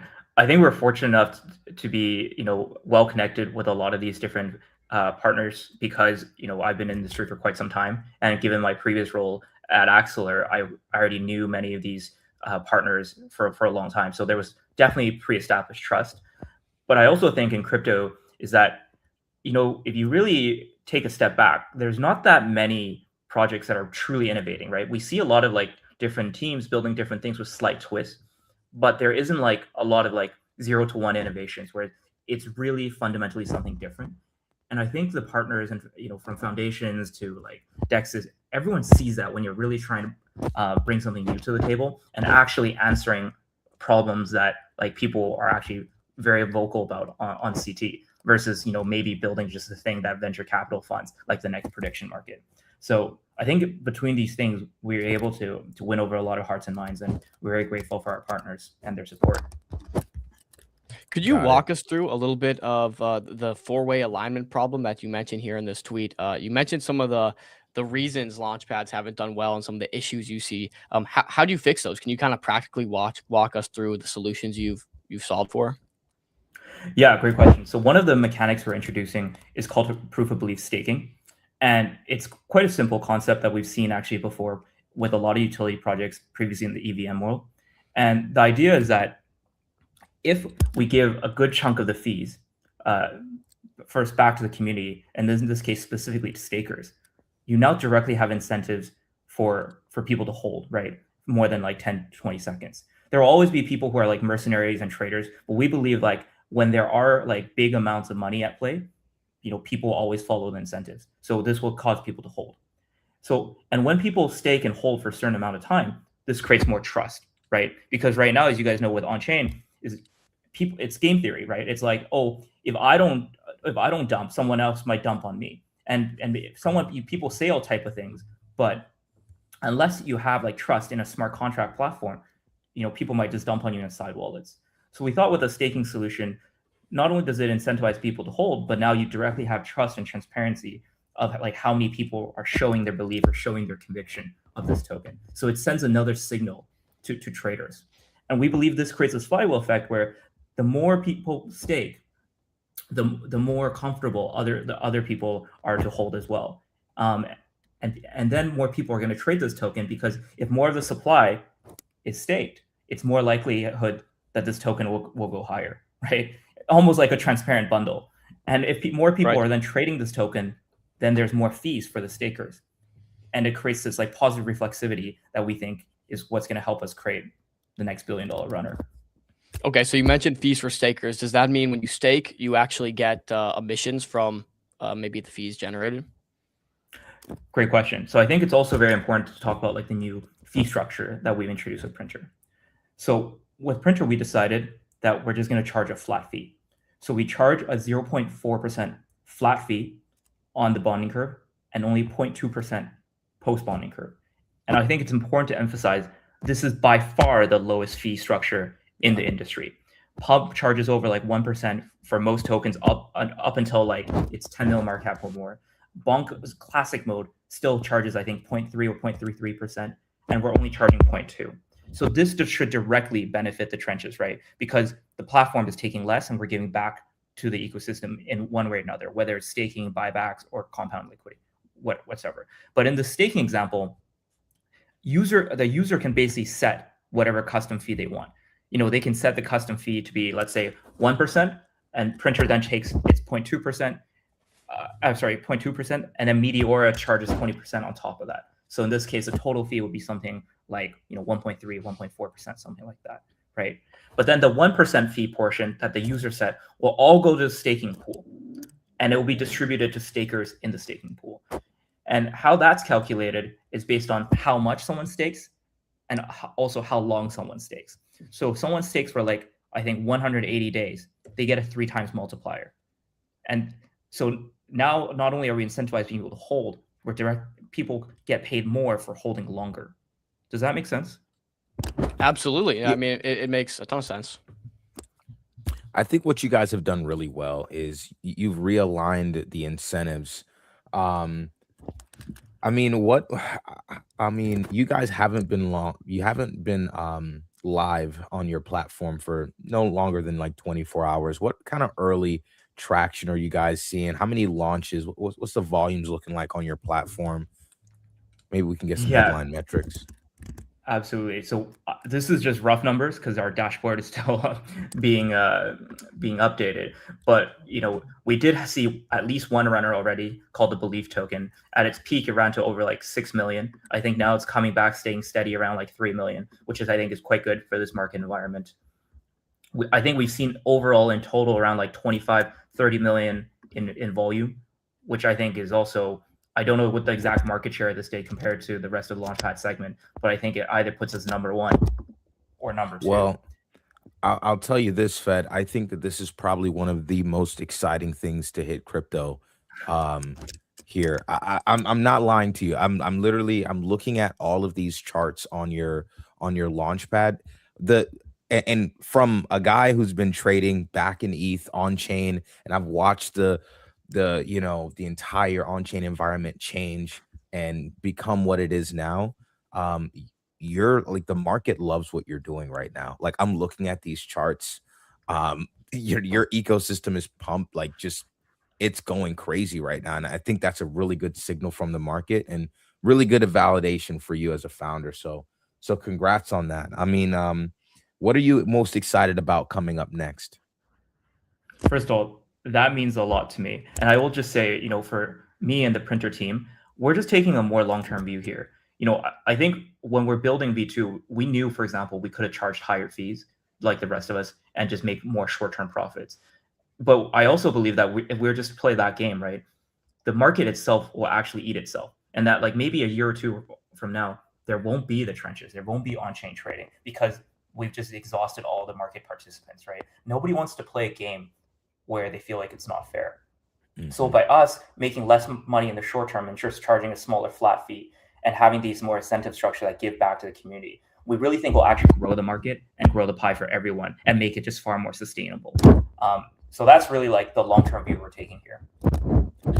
I mean, that's always been the view, right? Like, you create incentives that empower the best side of the game theory to show itself, and I think that's exactly what you guys have done so far. What's this tweet that you got pulled up here, Dom?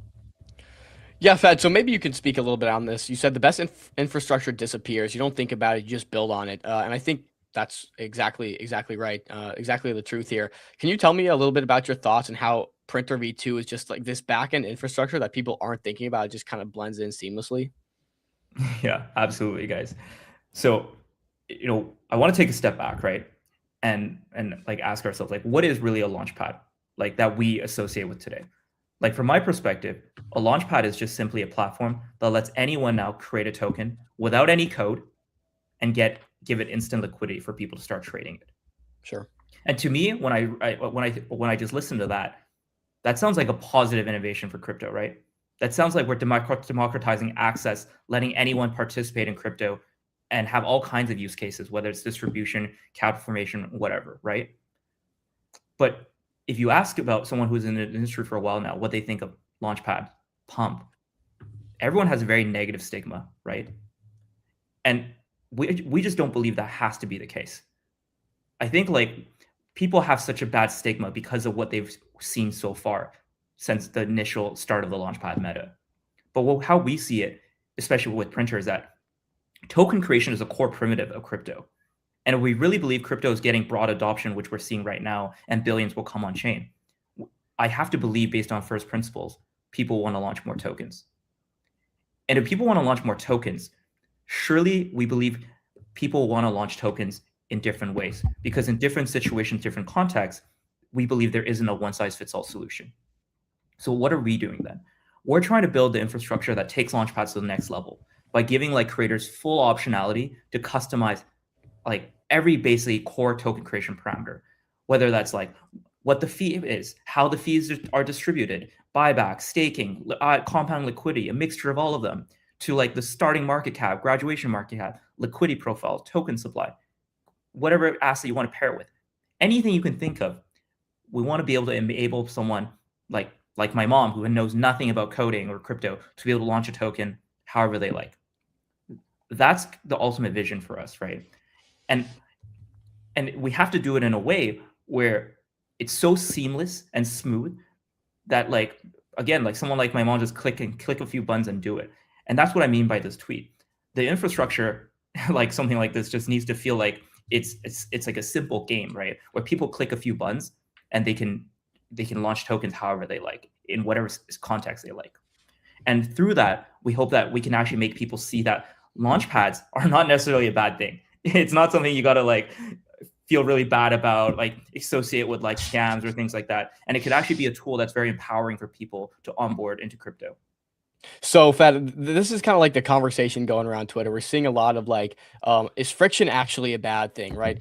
And I kind of have the opinion that when launchpads had a little more friction, you talk about the ETH days. Well, we actually got a lot less slop and a lot more kind of quality, and you know, it was easier to kind of pick the winners.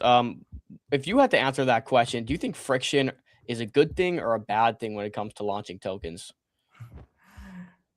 You know, I think this is a very philosophical question, but I don't think it's friction or the access that's creating slop. I think it's incentives that's creating slop. I think there is a world where you can give everyone access, but through the right incentive structures, that we can encourage the right behaviors. And the incentive you propose is staking and aligning longer term visions. Correct. Incentivizing the community, like first giving a lot of the upside to the community, not all to a launchpad. And then out of that portion, incentivizing the behaviors we want to see. And in the current context, holding and working together and bag working and forming a community.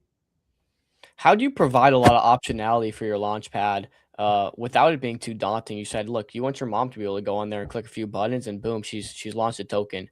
How do you separate this from being super customizable, but also not super daunting for someone that's approaching the platform? That's also a very great question. And that's really what we spent a lot of time thinking about at the Printr team for the last few months. And it really came down to two things. Like first, I have to give a massive shout out to like Ian, who leads our design. He's just been able to build one of, I think, the most intuitive token creation flows. But our core philosophies was that we want to create like defaults, like one default that, you know, people, when they click, everything's already preset. They can just change a few buttons here and there, and you can still create a token in seconds. And then the second part of this is having like pre-selects. So rather than having like free-form entry everything, we have just, you know, 3 options that people can click and do. And we clearly display and illustrate what these options mean for people. But in addition, for the true power users, we do have like a free-form input where like if one of the 3 presets doesn't work for you, you can enter whatever you need. And so far, I mean, I think from the user feedback we've heard so far, it has been pretty easy. But you guys try it out yourself and let me know what you think. I'll be trying it out. I'll be trying it out for sure. Please do. Please do. But, you know, I just also want to emphasize one thing, right? We're not so arrogant to think, oh, we've solved all of the problems here and that what you see with Printr V2 right now is perfect. What I think we want to present ourselves as, we have been listening for a long time. This is what we think, you know, the trenches want, or what traders are looking for. And if it's not, if there's things we need to keep working on, which I'm sure there are, we are going to be the team that are going to be most willing to listen. And my DMs are always open. And if anyone has a good idea, I'm always all ears. And that's the promise we can give to the trenches. So can I ask what the big difference here is? This is V2. What's the biggest change from V1 to V2 that I think you could attribute a lot of this recent success to? Yeah, great question. With V1, it was pretty much, you know, a simple launchpad like what you see today with like Pump Fund or Bonk, but just omni-chain, where you can basically launch a token on any chain like BNB based, Solana, or cross-chain. The cross-chain part was actually very innovative because we're using like layer 0 Axelar on the back end. So all these tokens had built-in bridging. So you can have like one token on multiple chains at once. And the reason why we thought that was a good idea was, as mentioned before, 2 years ago, like some of the most successful meme coins were going cross-chain, right? Like whether it's like Bonk or Doge, they were like manually working with layer 0, Wormhole, Axelar to bridge to other chains because the liquidity was very split between a few different chains. I think just in the current bear market, we're just not seeing the demand for cross-chain tokens. That's not to say like I think the work of V1 went to waste. We actually still see like the omni-chain aspect of Printr to be like a huge moat that helps us scale and it helps us expand reach. But we just didn't think that was a differentiator that was going to be say, hey, like this is what's going to make this creator launch on Printr versus elsewhere, or make this trader trade on Printr versus elsewhere. So do you think you're at a disadvantage So being a omni-chain? question on that. Okay, go ahead, Chill. I might be lagging a little bit. Yeah, it could be me, but I just wanted to ask about. So you mentioned about that cross-chain approach helping you scale. When it comes to the different tokens launched on each chain, you mentioned that there's going to be in your docs that there's going to be an arbitrage opportunity between chains for tokens launched on your platform.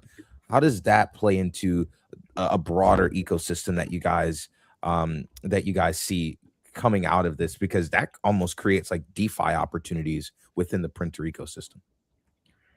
Yeah, that's a great question. So I think like when the market comes back, and maybe there will be opportunities for cross-chain tokens, and that's where these like arbitrage opportunities occur. So as an example, right? If I launch the MCG token on, let's say, Solana and BNB, because these are the two chains where there's very distinct communities and a lot of on-chain liquidity.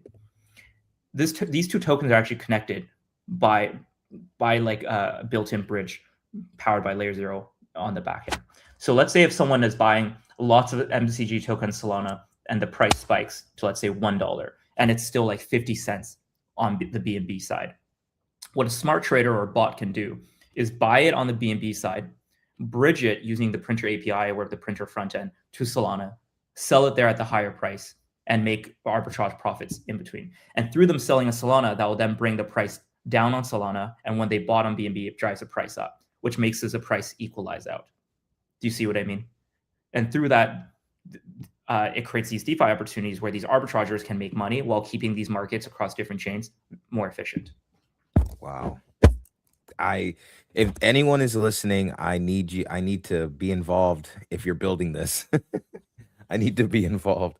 I think that's a really great part of your a great aspect to your ecosystem, because again, it just provides more opportunity for honestly for the community to almost reinforce this kind of like trenching activity and rebuild it in a way that makes it so much more sustainable.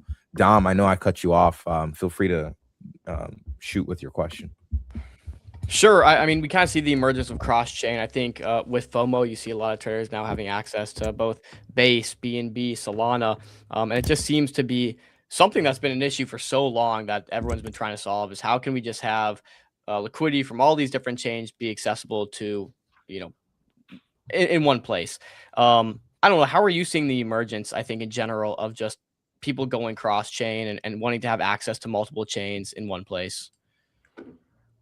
Yeah, I actually think it's inevitable still that crypto will be omni-chain or cross-chain, whatever you want to call it. But I think what's shifted, right, is that rather than having a token on multiple chains, what FOMO, these Trojan and these trading terminals have done very well is they've abstracted the chain, they've abstracted the chain away from the trading experience, where like if you can trade any token from any chain in a single place in a few clicks, you don't need the token to be on multiple chains at once anymore, where you suffer that liquidity fragmentation. So that's where the Printr thesis is also adapted with V2. We're less bullish on like omni-chain tokens, where like a token has to be on BNB and Solana at the same time with this built-in bridging I described. We're more bullish on just the fact that people will probably want to launch tokens on different chains at once. And what's going to come with our next release is similar to what we've seen with FOMOs. We're going to let people trade any token on any chain with USDC, and having a more of like a unified balance as well. As in, you we're guys are also setting up a terminal? No, not a terminal. We're just letting people like be able to buy tokens through the Printr front end with USDC, in addition to just like get base assets like Solana. Are you guys thinking about like integrating into trading terminals or anything like that to make things like discovery, distribution easier for traders, or how are you guys thinking about that? Yeah, well, thanks to Printr being built on Meteor or DBC on Solana side, it's already integrated also the trading terminal. So every trading terminal on Solana can see the Printr tokens. And on the EVM side, I think there's already a few terminals that supports our bonding curves, but we're making a lot of progress on adding the rest of the EVM chains as well. Gotcha. Got it. Can I ask a question here on the roadmap? Maybe what you guys have planned. You just rolled out this V2, so I think maybe like the back half of your roadmap is pretty much complete up until this point. So maybe you're not looking forward a ton right now, just like tweaking, iterating around V2. But can I ask a bit about roadmap, what the team's kind of planning next, and what you guys are most excited for? Yeah, absolutely. We actually have tons and tons of things on the roadmap still. I think we have a killer engineering team. If anything, that's I think our key advantage. So what's coming up next immediately is we're introducing various different like quote mint. So imagine being able to create a token paired with USDC, USDT on all the different chains, and also letting users be able to buy tokens with USDC, USDT from any of these chains. That's one thing that we're really excited about.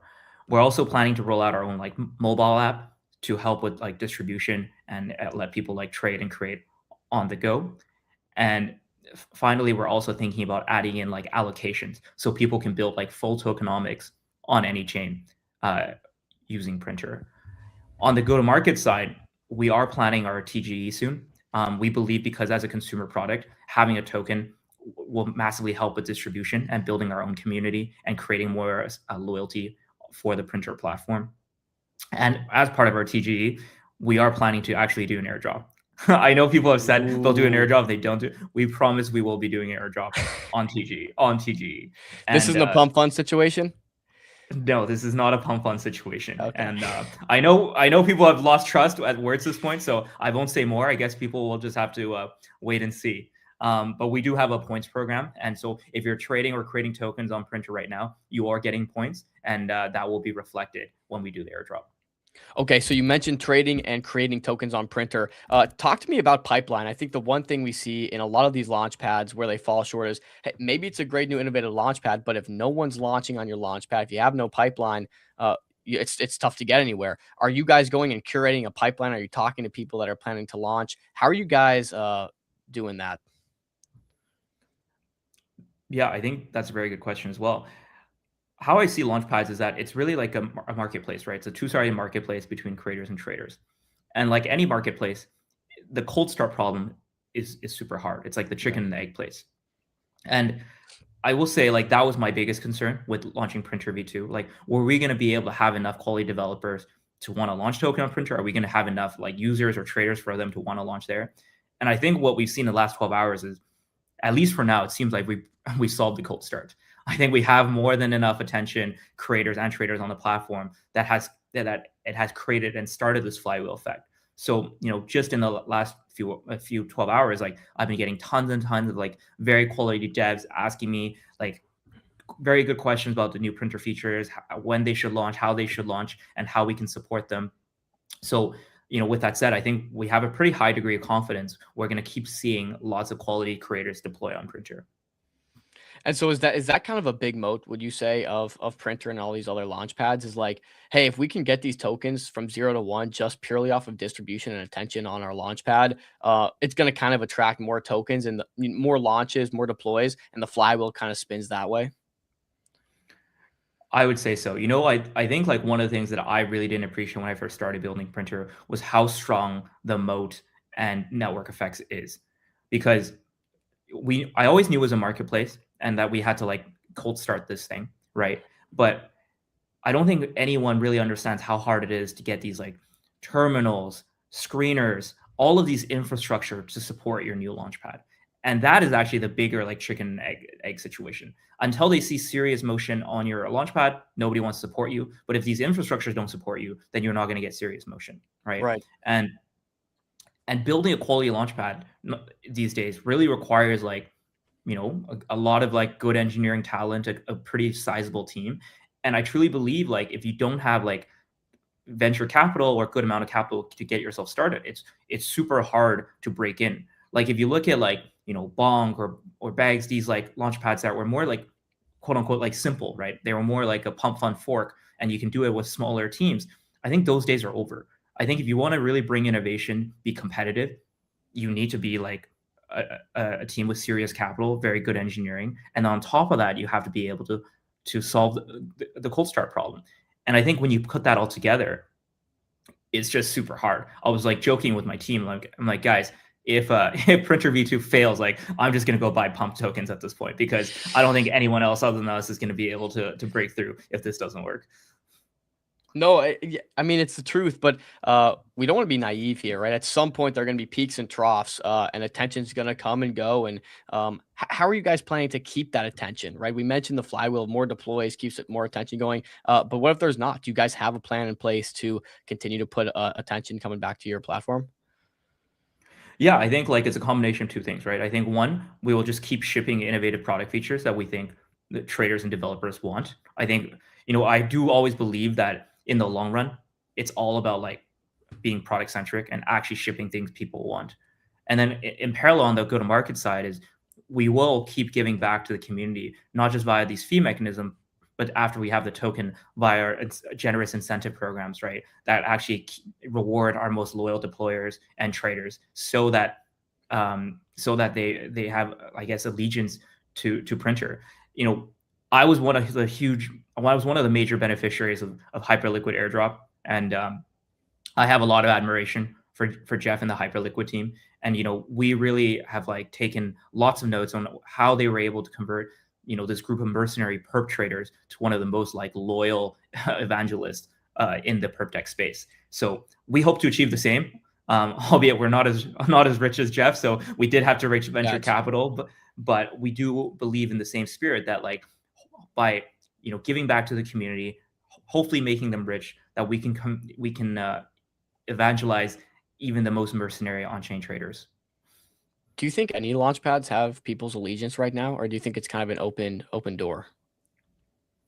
I personally don't think so. I think if you look at the stats and how the market share of these launchpads have moved, is that by just the fact of how fast things change, it shows that there's no real stickiness with any of these launchpads. And frankly, I don't see why would people be sticky. I don't think any of these launchpads have really done a good job of actually giving incentives, fees back to the users, right? So I think what we're seeing is a natural expression of that. No, and that's absolutely. That's why I said earlier, man, like, you know, my comments earlier with just how your platform has not only attracted kind of the bigger protocols across different chains, but across different chains, but you've also captured the attention organically, it seems, of the market. Like bro, I mean, there's so much excitement and natural buzz around Printr V2. I think you guys can absolutely keep that attention going, especially with these novel mechanics. I say it all the time. You change the incentives and you change the market. Now you have the market, you have the volume. Degens are free, right? They just kind of go where the gains are, if you will. So man, you guys are building something massive here. And I'm just blown away, to be honest. I'm blown away on this call here. Yeah, you also mentioned funding a second ago. Can we talk about that? You said, "Hey, we're not quite as rich as Hyperliquid Jeff. So we needed some funding." It looks like you guys are backed by Bybit here. Can you talk us through your early stage funding and how capitalized you guys are? Yeah, we raised $4.5 million up until now in total. Our pre-seed was oversubscribed, so we raised $2.5 million. We closed that in November of 2024. That one was mostly like a party round. We had, you know, some big like founders, like the Axler founders, like Sam from Frax, Jordy from Cellini's, like some good angels, as well as some like foundations like the Sui Foundation, Axler Foundation. and Esfermion and some venture funds. Our last round, we really wanted to find someone who can help us with the go-to-market and distribution, and Bybit ended up being a perfect partner for us. So, we were actually the first investment led by Bybit Ventures. Their other investment arm, Marana, also participated. So did the Manto Ecosystem Fund. So, we're very close to that team. And in that round, we also had some other venture capital firms like L1D and Esfermion following on, as well as some like leading on-chain traders that are on our cap table as well. What now? Obviously, you guys have started to make some money. The volumes look pretty good. But what is your run rate right now? Our run rate? Or yeah, runway? is it runway? Yeah, like your runway. Yeah, so our runway is around like 6 months right now, and we are planning to do like another raise before we TGE. So keep an eye out on for that. I won't say more. We'll keep it in the wraps. No, but I would like to talk more about these TGE details. You said kind of got this points program going, traders, builders, everyone's kind of going to get rewarded here. Any more information you can share around this Printr token we might see come up?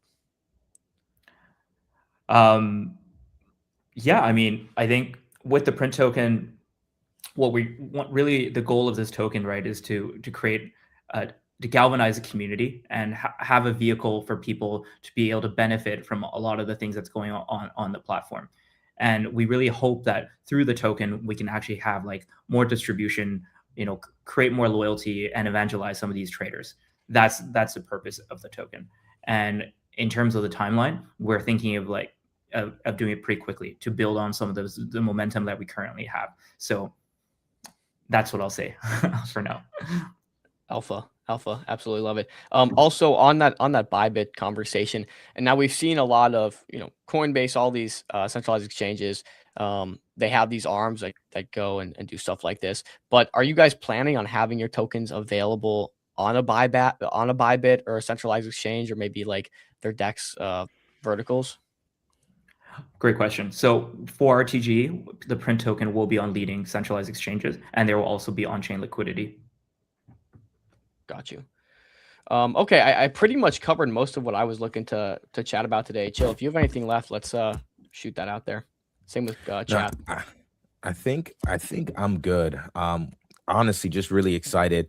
After this call, Fed, we're literally going to spend some time after this interview to look into the ecosystem and see how things are going over there, because it's looking great and I'm excited about it. So no, I think I've gotten all my questions. Dom, Fed, if there's anything that we didn't cover that you'd love to cover, feel free. No, I think you guys absolutely nailed it. These were fabulous questions, guys. And I just want to say thank you one more time for letting me come on stream and share a story. Of course. Absolutely. We appreciate you. Well, Fed, it's been a pleasure. Thank you so much for joining us here today, and can't wait to see what you guys build out here into the future. You're always open door policy here at MCG. So if you'd like to come back on, share some updates with the community feel free. Love to have you back. Doors always open. Absolutely. Be a pleasure to come back. Thanks so much, guys. Thanks, Fed. You're the man. Peace.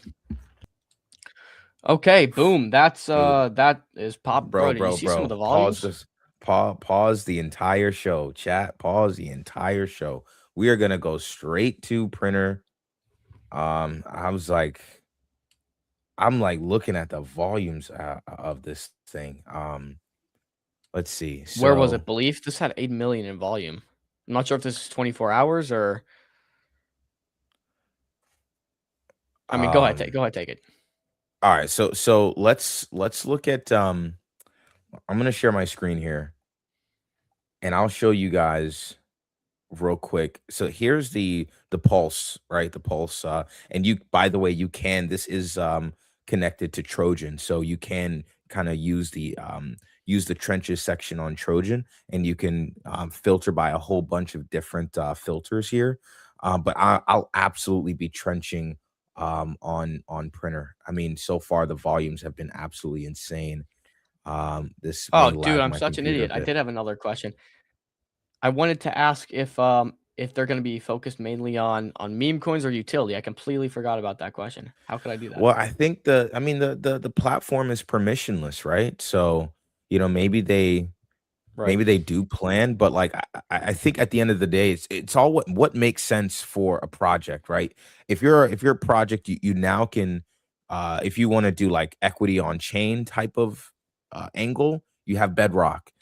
If you're like a meme coin or you're like an on-chain project that just has some really cool tokenomics, maybe you label yourself an on-chain utility project, then launch you can always just launch through Printr and use the staking feature to prove your long-term commitment, because incentives can now be aligned. And what I really love about the platform is it's all transparent. So what if a token is like, if they're using fees to buy back and burn, if they're going to use fees to to do whatever, right? So you have like a lot of ways to just kind of align incentives between the community and the builders. And I think that's really all we need. That was the whole point of ownership.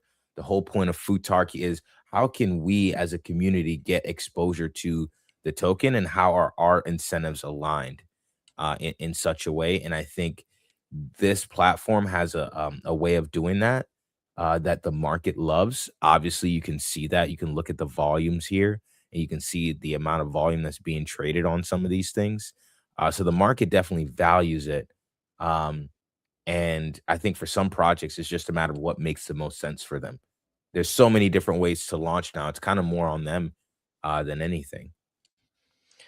Yeah, I mean, we also forgot to ask if they're going to have a Bedrock integration. We know that their Solana side is built out on top of Meteora, a lot of these functionalities here. So I guess we should have asked about a Bedrock. I wonder how, being, omni-chain, if you can only do that on Solana, or if you're able to launch a token where it's Bedrock embedded in the back end and you can launch on both, Base and Solana. A few questions I missed, just slipped my mind. Sorry, boys. Yeah, same here. I was kind of blown away. Dude, look at these volumes. 760K, 7.9 mil, 1.9 mil volume here. Oh my goodness. Okay. All right. So let me stop sharing here. All right. So guys, if I'm about to be trenching, I don't care. I'm about to be trenching on PV. I'm pretty sure. I'm pretty sure now. I'm looking at everything. The market is telling me everything that we need. And if, depending on what we get for Bitcoin, we'll see. It's looking tough. Like, you guys already know that I'm kind of bearish Bitcoin here. But man, on chain is definitely, there's a vibe shift. There's a notable vibe shift here. And these tokens, they're Feels doing good. like stupid volume. I mean, dude, look at this. Let me share the screen. And I also forgot to, dude, I was just no help on this interview here. But look at this. Pre-seed, Sui, Axler, Seed Extension, Mantle, obviously Bybit as a partner, but also look at all of these names. FOMO, Trojan, shout out the homies at Trojan, go. Maestro, Photon, Layer Zero, Jupiter, GMGN, Axiom, Relay, Pancake Swap, Uniswap. Like, Now, these are just platforms that they're embedded into. This is not, I think, all like intimate partnerships here, or strategic partnerships. I mean, they received a head nod from basically all these guys. So I'm assuming, even if they're just stating, hey, this is where it could launch, like, I mean, I'm assuming there's a bit of a head nod going on there. Well, let's talk takeaways. I think biggest takeaway is, they're kind of, I think their competition here is much more so pump fun, bonk, bags. Like, this is kind of the competition, rather than something like a Streets or MetaDAO. I think those are kind of in separate camps. So I guess the question is, why would someone launch on, if it's like a meme coin or something like that? Obviously, ownership, Futarki, like all of that side is, you're right, it's completely different. What makes someone launch here over somewhere else? In my opinion, it's those incentives. Well, I Now think we the better have question is why Mhm. would someone else launch somewhere else other than Printr? And I think it comes down to just like it's what they know. So like yeah, Printr might have a better product, but they need to again, people are just like people are sheep, right? They're going to do what the person in front of them does. And if a lot of people are using Pump Fun and that's where the volume is, people go to Pump Fun. And so like I don't think anyone has a reason to launch with Pump Fun, Bonk, Bags over Printr necessarily. It's more so I think just like people are going to do what they're used to doing. And so Printr's got to really come in. I think once that's the thing about these launch pads. If you have the momentum, you have to keep it. Like if you have the Mhm. momentum and you lose it, that's when things get a little sticky. It's much harder to go from having momentum, losing it to coming back and competing. We've seen it a few times. I think like Bonk, for example, did this where they had momentum originally. Everything was really peachy with them. Then they kind of lost it. And then trying to get back, I think they maybe came back on the scene once or twice, but like nothing meaningful. It's really tough to do. Um, and like Believe, once Believe had momentum, it was hot, but once it died, it died. And so I think that's the case for a lot of these platforms. So I actually do like, and get back to the takeaways, they're TGEing soon. And so I do like how they're going to kind of use this TGE to keep momentum. Now we know tokens can be a little sticky, right? One hand tokens can be great for, like he said, 0 to 1, or bootstrapping that distribution or having a built-in community that's kind of aligned. And on the other hand, it can kind of act as a ceiling. We saw this with Believe, right? If the Believe token was at 100 mil, nothing was crossing 100 mil. And so like that's kind of the issue with the token. It kind of puts a ceiling on your ecosystem, or at least has in the past. I'm not saying that's how it should be, but that's how it has been in the past. He also mentioned the TGE will have liquidity on both decentralized exchanges and centralized exchanges. If this is launching on a centralized exchange, it's probably going to launch at a fairly high market cap, I would imagine, right? You're not going to see this on a major exchange sitting at or launching at like 5-10 million, in my opinion. So airdrop farming is probably honestly a really good play here, because whatever they're going to cut off for their TGE to the early users, if they're launching at a multi-million dollar valuation, they raised 4.5 million pre-seed. So again, say they raise 10%, that's a 45 million valuation. This probably launches at a 50 million plus valuation when they do decide to launch. So I actually do think farming this in some capacity, I say farming, but like just using the protocol, getting these points is probably worthwhile. He said it's going to happen pretty soon. We know they've raised 4.5 million, right? If you assume they raise 10% or less, that's like a 45 million plus valuation. Doing the program is probably very worthwhile, and he's soon. So that's the one big takeaway I would say I had. Yeah, dude, that's so here's the thing. I'm going to be trenching. So call it airdrop farming, call it whatever, but I'll be trenching on Printr. I just think there's something here, man. There's something here. And I told you guys that I'm all for on-chain experiments. This experiment, they basically are shooting for they're shooting to this experiment, they're shooting to change everything about on-chain. Everything, at least that on-chain is based on right now. I think that's something huge. And there's just, I don't know, man. I'm just getting the sixth sense that like there's a cooker in this ecosystem, or maybe it hasn't even launched yet. I don't know, but that's why I'll be paying close attention. If you're telling me that I'll get a airdrop because of it, all right, bet. I'm down. So well, let's yeah, I'm excited too. Let's talk some other stuff. Josh wants a DLMM segment. We'll get that. I'm gonna go through some more organized stuff here. Just some news, like what's kind of going on right now. There's some pretty cool stuff. And then we can do like a DLM segment and just kind of hang out and check some charts, or let Chill kind of shoot from the hip. So yeah. So guys, here's how the rest of the show is gonna go. Hi from the Super Team Canada office. Let's go. Josh decided to take a little trip out to Toronto today to meet up with the guys. Love it. You love to see it. So here's how the rest of the show is going to go, guys. First off, if you're watching MCG for the first time, we appreciate you tuning in. We do this Monday through Friday, 12 p.m. Eastern. We talk anything happening on chain, emerging narratives, different parts of the market, majors, on chain, all the whole spiel. So appreciate you guys joining us for the rest of the show. We'll be doing some breaking news.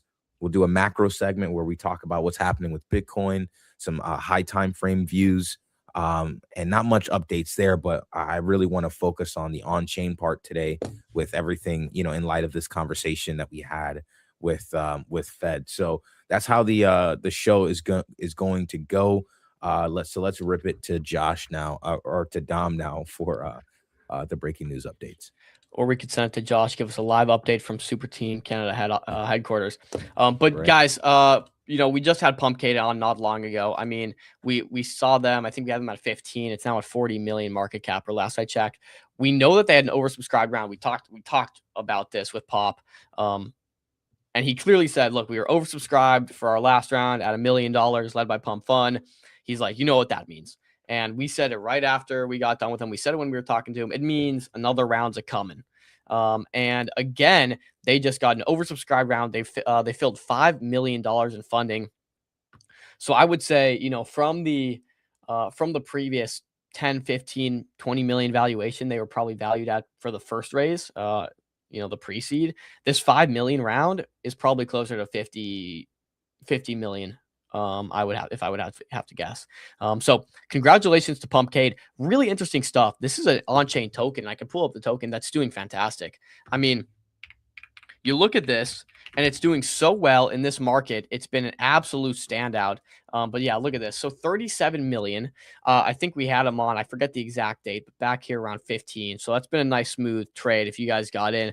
I'm shocked to see this go this high just because of market conditions, nothing to do with the team here. But doing really good. 1.6 million volume, hit 45 million market cap.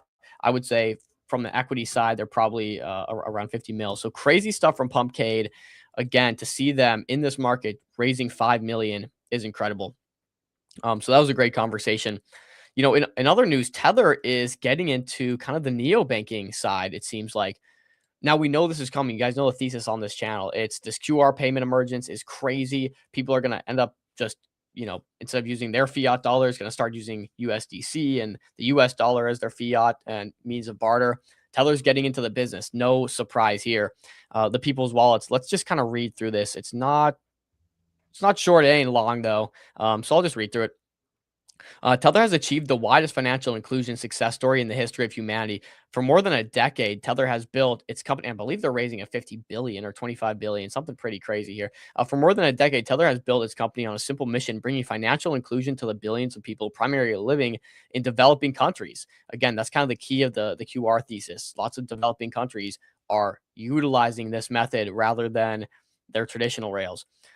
Who were left behind by the traditional financial system, those who never had access to basic financial services, and those who live in high inflation countries. That's the key. No one wants to trade. No one wants to barter with their currency because it sucks. Now, I'm not saying the US dollar is a great currency. You know, it's a big Ponzi itself, but it's people would much rather be trading and bartering in the US dollar rather than their high inflation currencies. And Tether realizes this. I'm surprised they didn't do it earlier, to be honest. This number is higher than most think, almost half of the population of the world. As of March 2026, Tether's technology is used by more than 570 million people globally, with adoption continuing to accelerate across emerging and developing markets alike at the pace of tens of millions of new wallets added per quarter.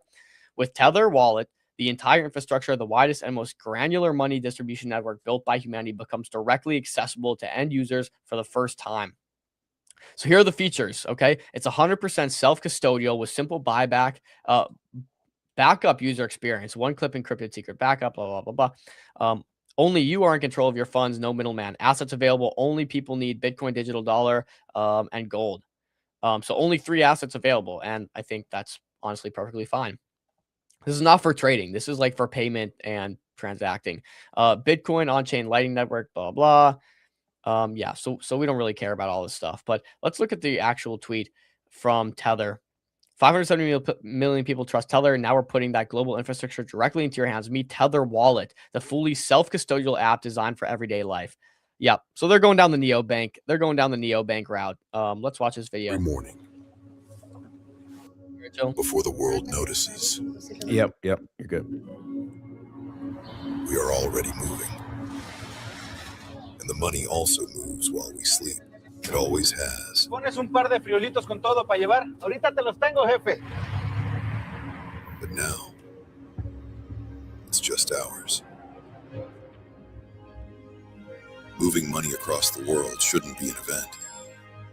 It should just work everywhere. Bitcoin, digital dollars. ये तुम्हारा शादी का तोहफा है. This is your wedding gift? सोना. Man, India, they go All hard in with one place. weddings, bro. This is your wedding gift. With It's probably Tether like Wallet, 5 mil. your username is your address. Maestro, ¿aceptas su CDT? Sí, acá. Escaneas y listo. One QR, any blockchain. Bitcoin, Nada, lo tengo. Lightning, or on-chain. We get the gist of it. Not going to watch the other 30 few seconds. But, I mean, no surprise they're doing this. What does this mean for other neobanks? Now, the question is, how do you get ahead of this? Because we see the QR code emergence everywhere. Like, if you're not seeing it, you got the wool over your eyes here. We see Revolut in Europe being a massive neobank. It's really hard to position for this unless you're in like Circle, unless you're in Tether, like Equity. I'm saying it's really difficult. You can't compete. Like people building neobanks are in for a rude awakening here. I mean, like they're white labeling stable coins, but the truth is like you're gonna get beat out by Tether. You're gonna get beat out by Circle, and the big guys. I would love to see a stable coin for the people. Solo, let's do it, man. I would love Solo to win. I'd love Karma to win. But the truth is, bro, you have these massive stable coins and they're getting into neobanking. It's gonna be difficult to compete. Still trying to figure out how the heck you position for this, because it's so freaking clear. But I don't know. Any comment on that, Chill? No, I think you covered that. I think you covered that really well. Yeah, no, you're good. I'm good on comments. Yeah. Did you see this? Totalis takes 500 stable coins. So implications. We'll tune in tomorrow because we got them coming on, and you can hear from them on the implications. But implications are Gary sees it. Gary knows from YC that stable coins are the future. I mean, it's so clear. The AI agents know when they get to choose what to transact with. Well, they're choosing stable coins every time because it's quicker, it's cheaper, it goes exactly where they want it to go. It's trackable. So yeah, implications are we start seeing a lot more of this. Now, the caveat here is, of course, Totalis is a crypto native company. They're building in prediction markets, right? So it makes sense. Like, I'm not sure if someone's going to go to YC with a traditional business, unless maybe it's outside of the United States and take stablecoin rather than native currency. But yeah, I think it's huge. I don't know, dude. Like, it's so obvious that stablecoin rails are like emerging in such a fast way. It's going to be huge for AI agents. It's going to be massive for payments. It's going to be massive for QRs, like we just saw with Tether. I mean, this kind of goes hand in hand with what we just saw with Tether Wallet. It's just people are using stables now for payments. We have a business. We get paid in stable coins. We pay in stable coins. And when we have to go through traditional banking systems, it's a dang headache. It takes longer. The wires take longer. You have to send them your routing numbers. And like, it's just a headache. This is so much better in every single way. And I think people are really starting to realize the power of blockchain. So that's the implications, in my opinion. It gets more common. I think we start seeing this much more often. But it's awesome to see. Yeah, 100%. It's definitely a first that I've seen, like any entity that size or even similar, like, actually come on chain and do something on chain. That's amazing. The transfer occurred in 3 on-chain tests. Now, this is the one thing we need to figure out. Okay. Look, I always advocate be safe when you're making these transactions. If you're sending to a centralized exchange, if you're withdrawing, $1 test first every time. You have to. Yeah, you can never be too safe with this stuff. But I do think that's the issue with stablecoins. Now, QR helps with this, but if you are sending and manually copying and pasting, sometimes you make mistakes. Sometimes you send to the wrong address. That's the one thing where it's like traditional banking rails. You pretty much are safe from, like, if you send your money to the wrong person, you can probably get it back. Here, it's like, you mess up, you mess up. But look what they did. $1 test followed by $124,999 and then a $375,000 transfer. So 3 transactions. But crazy. That's the one thing that needs to be fixed. How do you fix that, Chill? Maybe that's what we should build. We should build a way to like never lose payments if they're sent to the wrong address.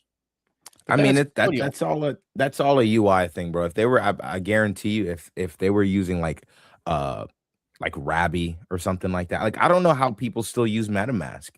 Like I think it's just, eventually, users will flow to the easiest product. But I'm pretty sure someone like Rabby IO, they could like provide some sort of institutional offering to make that easier. But like the the complexity it's already been solved for. It's just a matter of scaling that and making other people aware that that something like that is, something like that is here that they can use. I think that's really all it is. Yeah.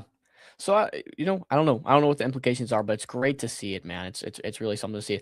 Man, we think back, Chill. We remember the times when, oh man, we've come so far. I remember when I was buying crypto back in even 20 as early as 2020 during COVID, crypto was still a scam. If I told someone I'm buying crypto, oh, it's a scam. It's a scam. It'll never get adopted. It's what criminals use to transact. And now we have this pro Bitcoin government, pro crypto government, pro crypto legislation. We have people using infrastructure. We have traditional finance trading on freaking Hyperliquid because they want access to oil 24/7. We have billions of dollars flowing through there. We see gold and silver getting this kind of traction. It's like, man, how far we've come. And it's, man, nothing better than having your thesis play out and like the feeling you get from that. So gotta love it. 100%, bro. 100%. Dude, I'm not gonna lie. I am just fascinated with Printr. I'm sorry. I know we're going through this, but I'm just fascinated, guys. I really, really think that we should start trenching here. We should start trenching here. There's something about this ecosystem that's like, it's just, I see the reaction from the market, bro. And like the way some of these charts are holding literally reminds me of like ETH days, bro. Like where it's like today's top is tomorrow's bottom. Like this is at least I think it's in like a bullish, arena on chain. It's a bullish arena on chain where you can like, actually go and make some steady gains. I think there's a land of opportunity here. And we're literally here at day one. I mean, you're incentivized to trade this ecosystem because of the airdrop, right? Influx of users, and influx of users mean it creates a great new pairs trading environment. Like, and I've been adamant about saying, don't trade new pairs, don't trade new pairs. It's cancer, it's AIDS. We don't like it. But this just kind of flips the script. And wow, I'm absolutely bullish on it. But I'm sorry. I know you have another tweet there. I've been DLMing a couple of these Printr tokens so far, so good. But these zero tokens bought holders populating the top 10 are a concern. Maybe that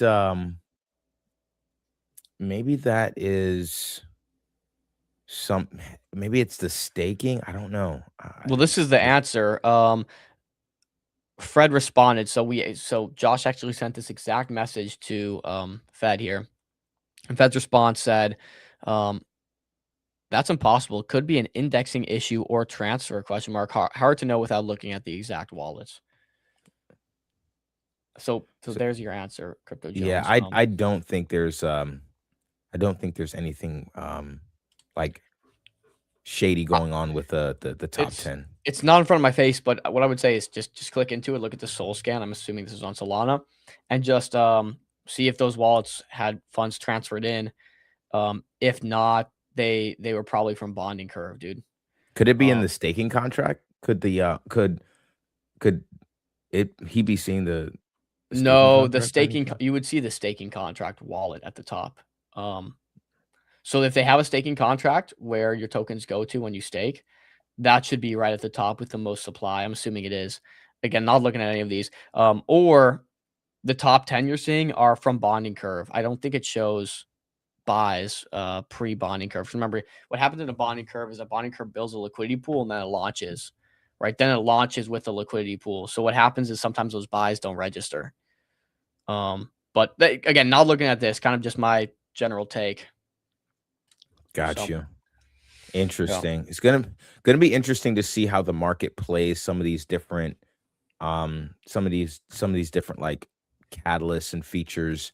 Like, are they gonna only favor like tokens that are buy and burn, or are they only gonna favor tokens that like allow you to stake? Like, how is the market gonna look at this? But I see them trying to value this in real time. The market is willing to play with something, and this is what this is where everyone will be for a little bit, and we get exposure to this day one, right? Day one, you heard about Printer on MCG. Just saying.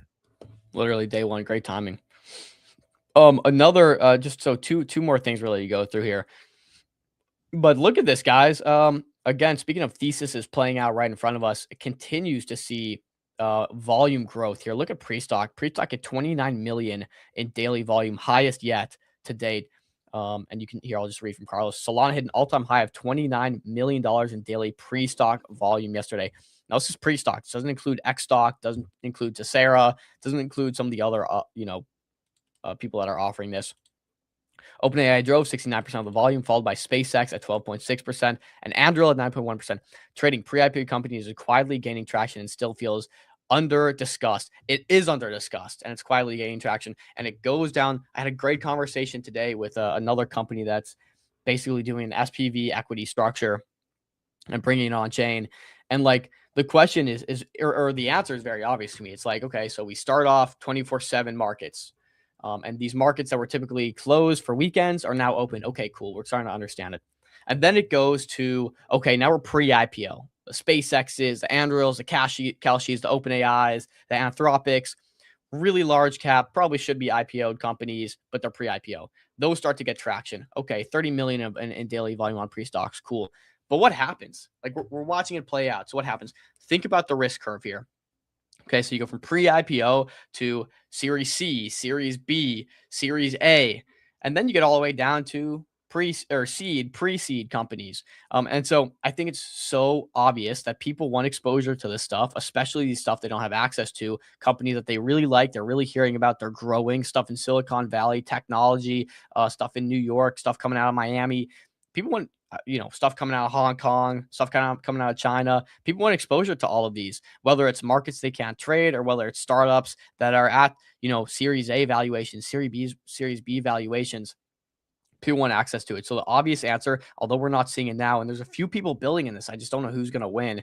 It's like, okay, risk curve is here right now. We're going down the risk curve at some point, and we're going to start getting these micro caps, pre-seed startup companies on-chain trading with high volumes. And this is a great sign of it.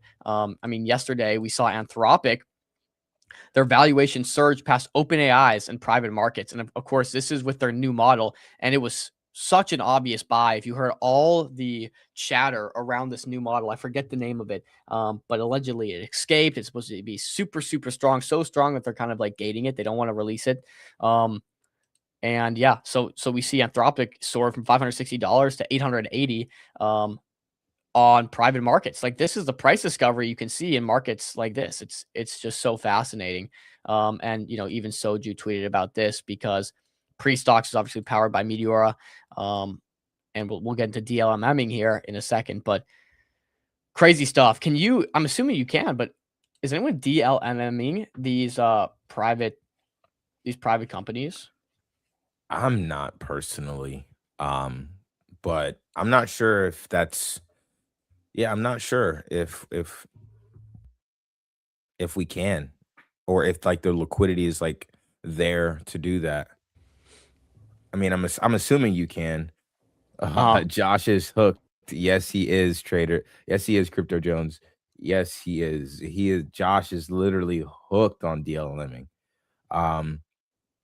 So, all right, there's a lot here to kind of talk about today. So let me maybe flip to macro, Dom. What do you think?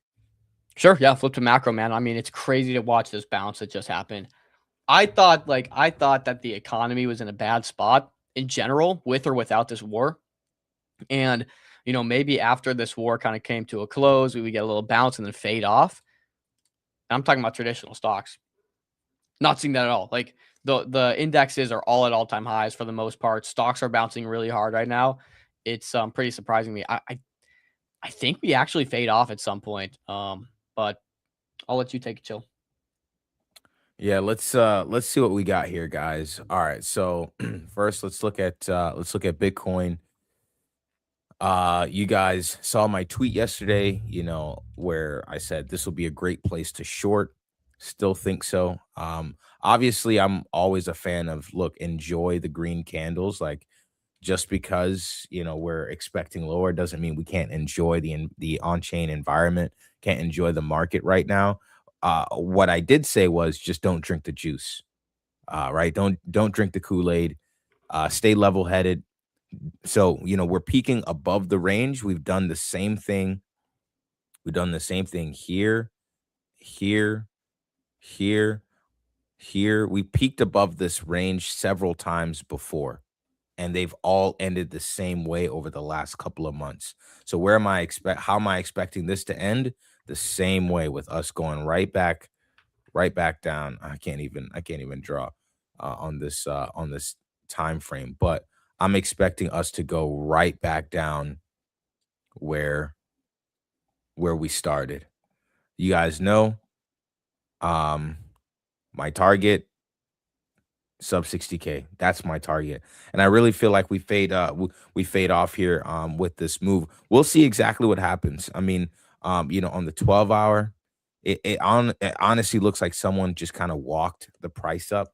It's not like any type of explosive price action that comes from just normal market buying.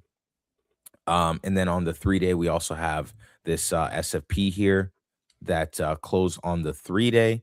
We still need a few days to see if this next candle closes below, but you see this right here. This right here at 72K, call it. There is that 3-day SFP. So that's something I'm still watching out for. I'm looking at this as well. This is a breakout of the downtrend that Bitcoin is attempting. I'd like to call your attention to Solana, though.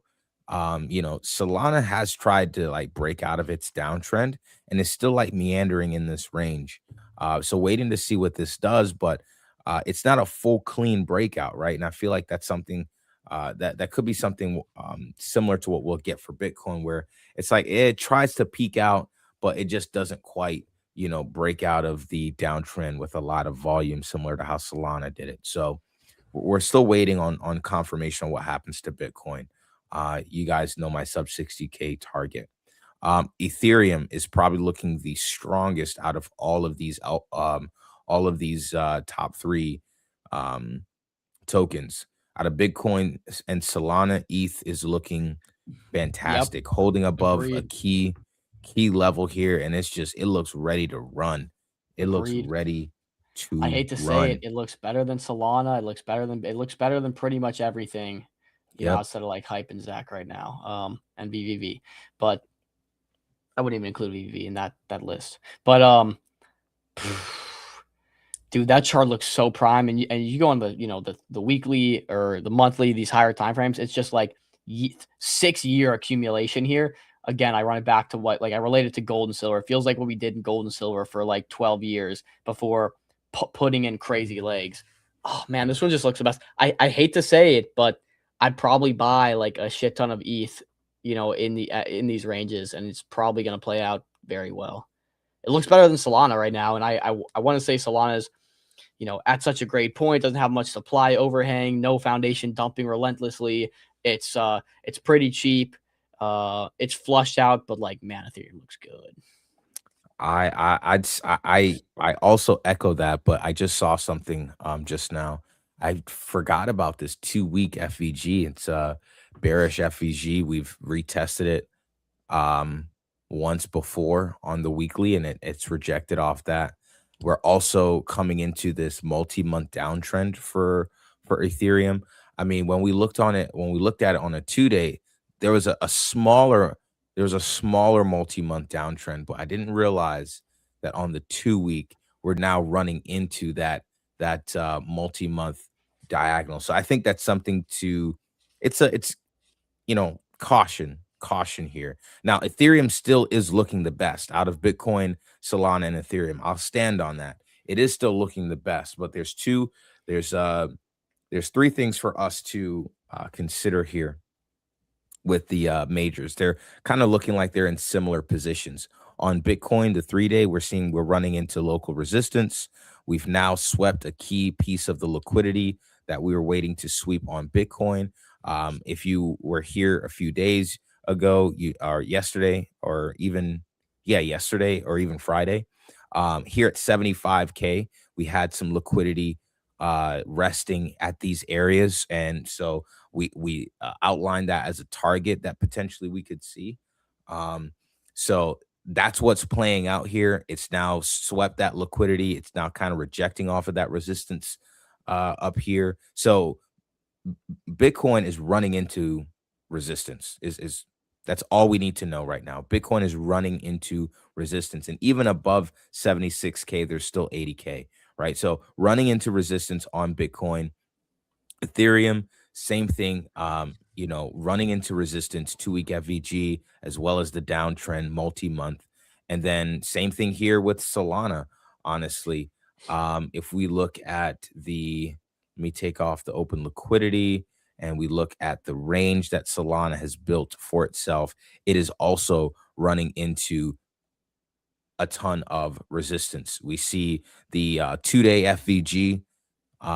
We see the 2-day SFP also forming here, and we're all that to say we're running into resistance. So I actually didn't notice this pre-stream, but now kind of running through it with you guys, chat, I'm noticing that both Bitcoin, ETH, and Solana are running into resistance. So another kind of reason for me to say, Now go be back to cautious. ETH for me.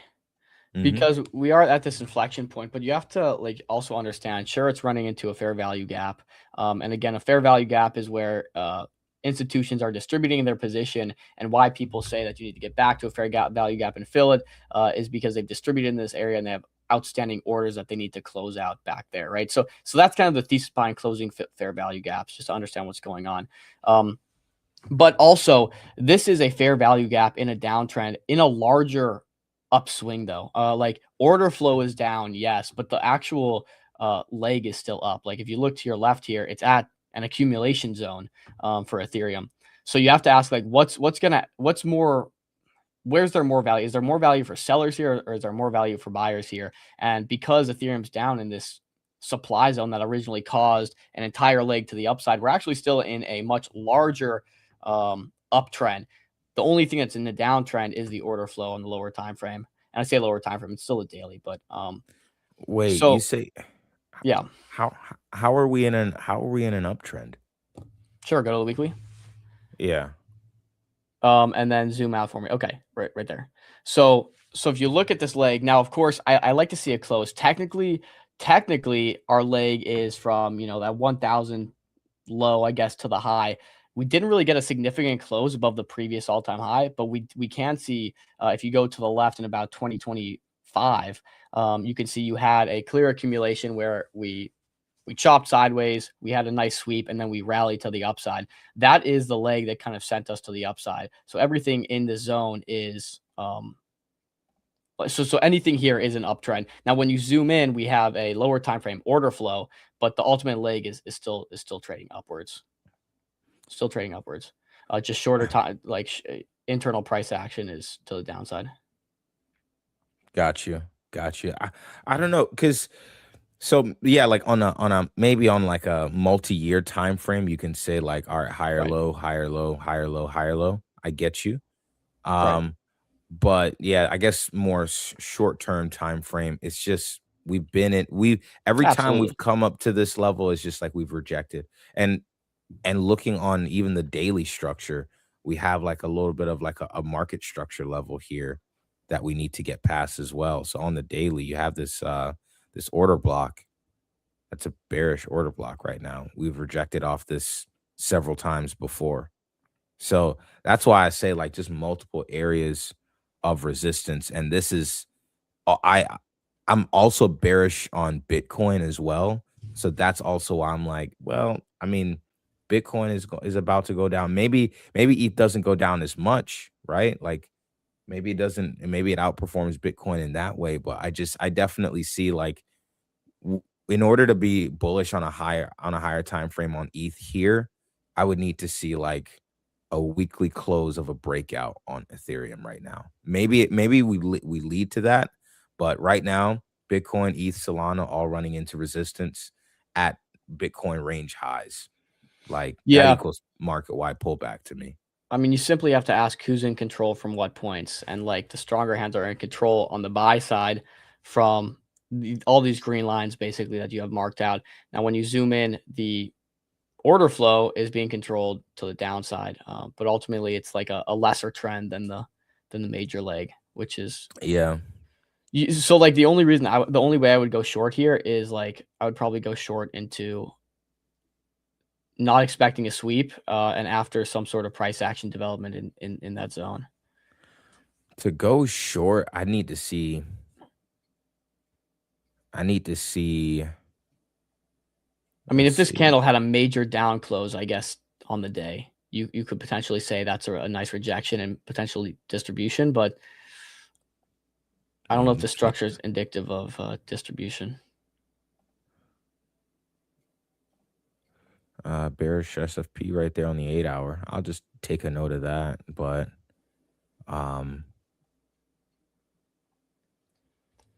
yeah. So we'll see. We'll see what this how this develops, but I am leaning. I'm gonna lean bearish here. I'm gonna lean bearish for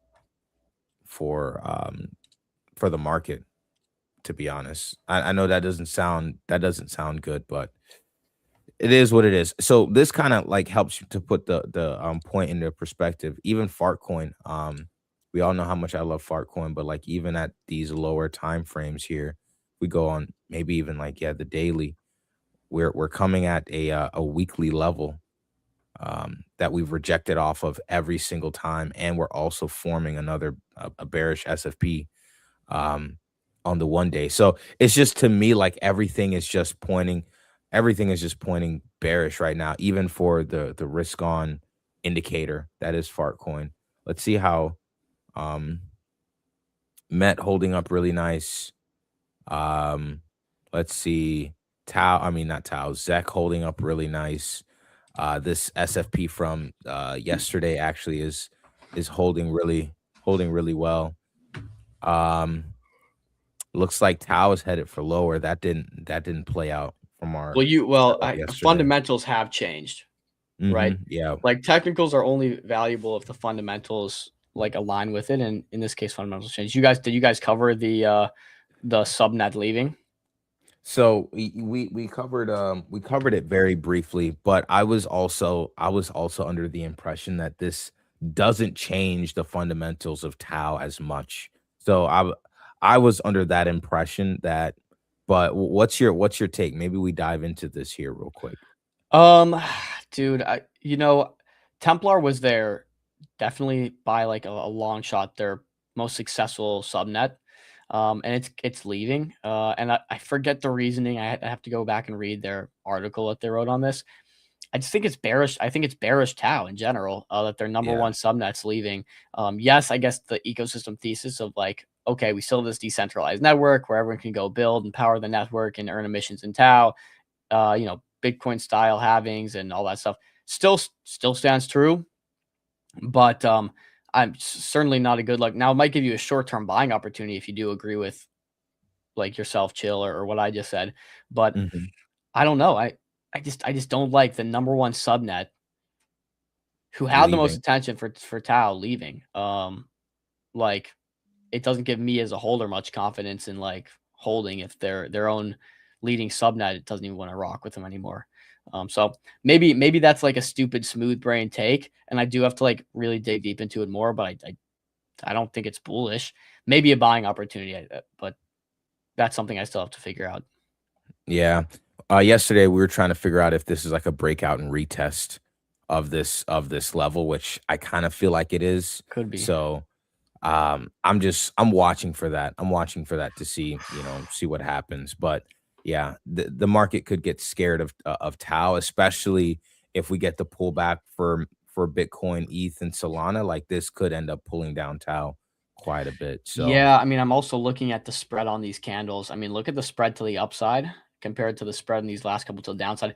Now, if that was like the max capitulation, what is 4 days ago, it would have been nice to see a bounce. Like we got no bounce. We're actually just like, one daily bounce and just continuation to the downside where it's like any chance, I guess, sellers have, they're kind of unloading here, which is what that's telling me. So I don't know. I wouldn't feel confident going very long or going long on Tau right now, but I can also see it.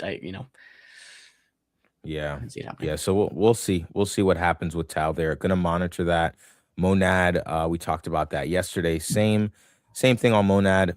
Outperforming, looks really good here. Ideally, I'd love to see a pullback into this this SR flip, and then look for any signs of reversal there. That's the plan for Monad. And then VVV, we talked about this yesterday. Vertical accumulation headed to new all-time highs, and looking absolutely strong. But that's pretty much that. Looking good here, dude. Trenches are feeling good. Oh yeah, they are. Trenches are feeling good. Chat, you guys trading anything? Maybe we can take this time to close out the macro segment. So you guys get the macro segment. I am bearish on Bitcoin up here. That's my base case. It going to sub 60K. That might sound like doom and gloom, but I assure you that I am very bullish. Why? Here's the first thing. Fed balance sheet back in expansion mode. They print it digitally. So looks like the Fed balance sheet is starting to turn up again. That's indicative of more liquidity coming into markets. And, as liquidity comes in, it will continue to, flow into more risk on assets. So bullish meme coins, bullish, on-chain conditions, all of that good stuff. So just an early sign for us to pay attention to. We covered this earlier today. I have something I think that people are going to really like. What's that? I was wondering why Orgo is bouncing today. Orgo's up 30% on the day here. Ooh. Spencer's been really quiet, but they did drop an announcement. So I'll just read this here live with you guys. Let's see. Orgo update. Here we go. Have been heads down for a couple months. We've been shipping dozens of new changes, moved off the cloud onto our own high performance bare metal, rebuilt the API from scratch, and redesigned the entire platform. Maybe share it. Yeah, definitely should. Definitely should. All right. Whatever. You guys got that. Real-time event streaming agents. Subscribe to screen changes and audio events as they happen. OpenAI compatible API. Use any agent framework with Orgo. No migration needed. Sub-second cold boots. Clone any computer in 2 seconds. Full state replicate auth apps config. Oh, that's cool. This is important, I think. Right? So the thing about agents having their own computer is like it doesn't come with any of the stuff they need, right? Like it doesn't come with my email with my clients responding to me. So what's nice here is it seems you can now clone a computer and all the stuff on it. Resize RAM, blah, blah, blah. Tac jargon. Every agent is going to need its own computer more soon. Read docs here. Okay. So yeah, I mean, lots of updates. You guys can check them all out there. I think the market just likes hearing from Spencer. It's been so long. To have him come out and say something is always nice. So gonna try to get him on the show because we want a full update from Spencer. Need to see how this translates into economics of the business. What does it mean for the token? Blah, blah, blah, blah, blah, blah, blah. But at least we can hear from him. So less in there than I kind of expected. But, you can read through all of these updates and understand them. And you probably see what's been going on. But more soon. That's all. I guess that's all I have on that. That's awesome. Awesome. Good updates from Orgo. Let's see. What else are we looking at? I can throw it back to you. Do you have any DLMM positions you've been rocking? Yeah, I'm just sorting out myself here. Okay, perfect. All right, guys. So let's look at some on-chain trades. Let me share my screen and let's get into on-chain. Let's see what's happening, see what's going on there. feel like we're coming into like a nice little window of risk on. Here we go. Awesome. So quick overview of base, and then we'll finish off with Solana because I feel like Solana's the longer piece. On Man, Orgo should real quick. Yeah. just give a white glove solution, and it would be GG.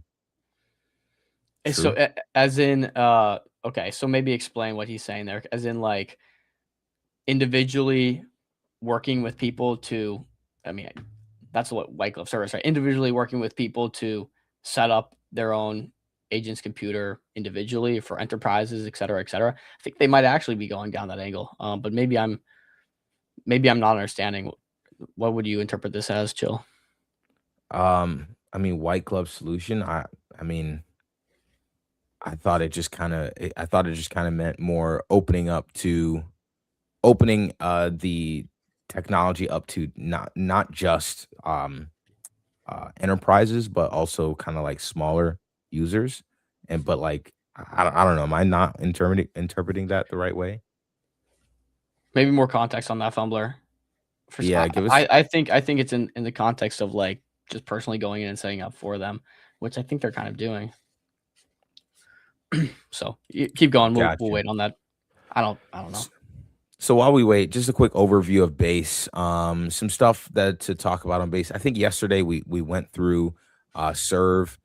Serv chart just continues to like go super high. We talked about like a lower buy zone, but I updated you guys yesterday and said that right here at like 15 mil was just kind of the best place to buy, to be honest. Serv, just the chart itself looks absolutely phenomenal. So respect to Serv. Loved having them on today. You got a lot of juice out of that. This week, we actually have Agent coming on as well. So I believe this project here is coming on Thursday, if I'm not mistaken. So look out for that interview there to kind of cover what's so exciting about this Agent project on base.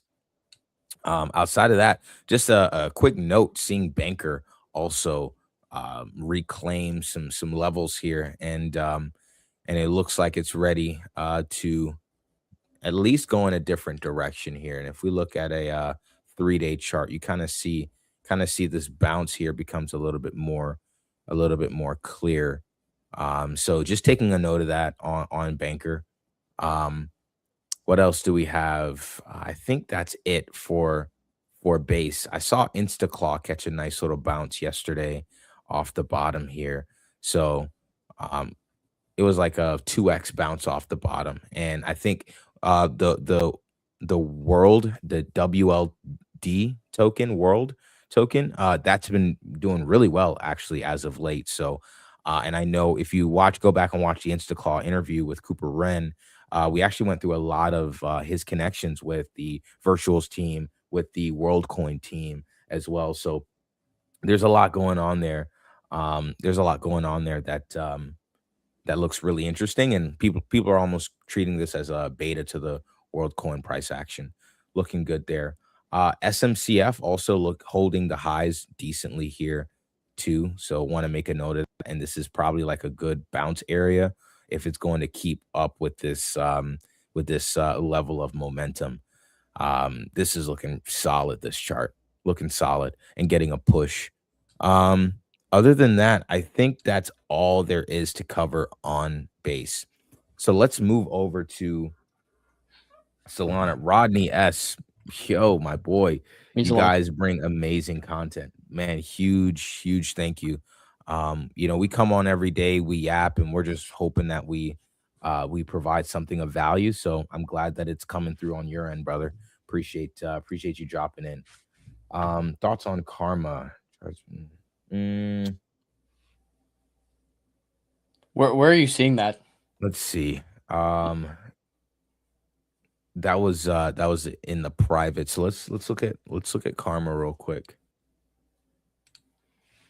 Yeah, remember this kind of goes back to the neobank thesis I just gave with Tether. Like Tether creating a neobank, it's going to make it very difficult for anyone to compete, especially when you have these white label stable coins that anyone can kind of go out and create a card or a neobank pretty easily, and it's just going to be a wrapper for the white labeled stablecoin. And so you turn into your neobank is just a marketing machine. Can you market your card the best?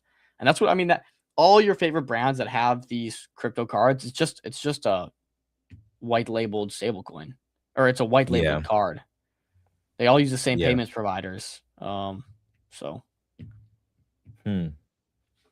Yeah, so Karma, I mean, I would want to wait for confirmation that it'll actually hold this area. If we're being honest, 16K volume. 16K volume. I would love to see the volume on this tick up. One thing that's going to be worth watching though is with this Printr V2 launch, this could act as like a liquidity vacuum, right? I'm already seeing where capital on chain is kind of pulling from certain areas and going to the Printr V2 ecosystem. So that's why you see I was like really excited on the interview, was just because, man, like there's just this project is huge. Like they're attracting attention of the timeline. The market is really excited about this. People are running from one asset and going to this ecosystem. All good things to see.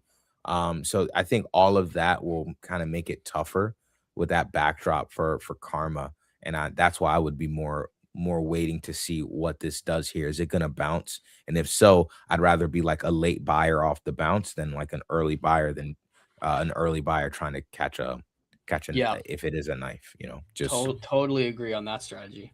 yeah, from a TA perspective. And I'm Commerce looking is a for good bet. confirmation on the 3-day. This is a 3-day chart, by the way. Like a bunch of patience on this one as far as an entry is concerned. But I'm sorry. Go ahead, Dom. And what would a confirmation look like? You can see the wick that happened maybe a month or 2 months ago. Confirmation would I would imagine be like a wick like that, except just closing high. When you see a wick like that left on the, I wonder what it looks like on the daily. Can you go to the daily real quick?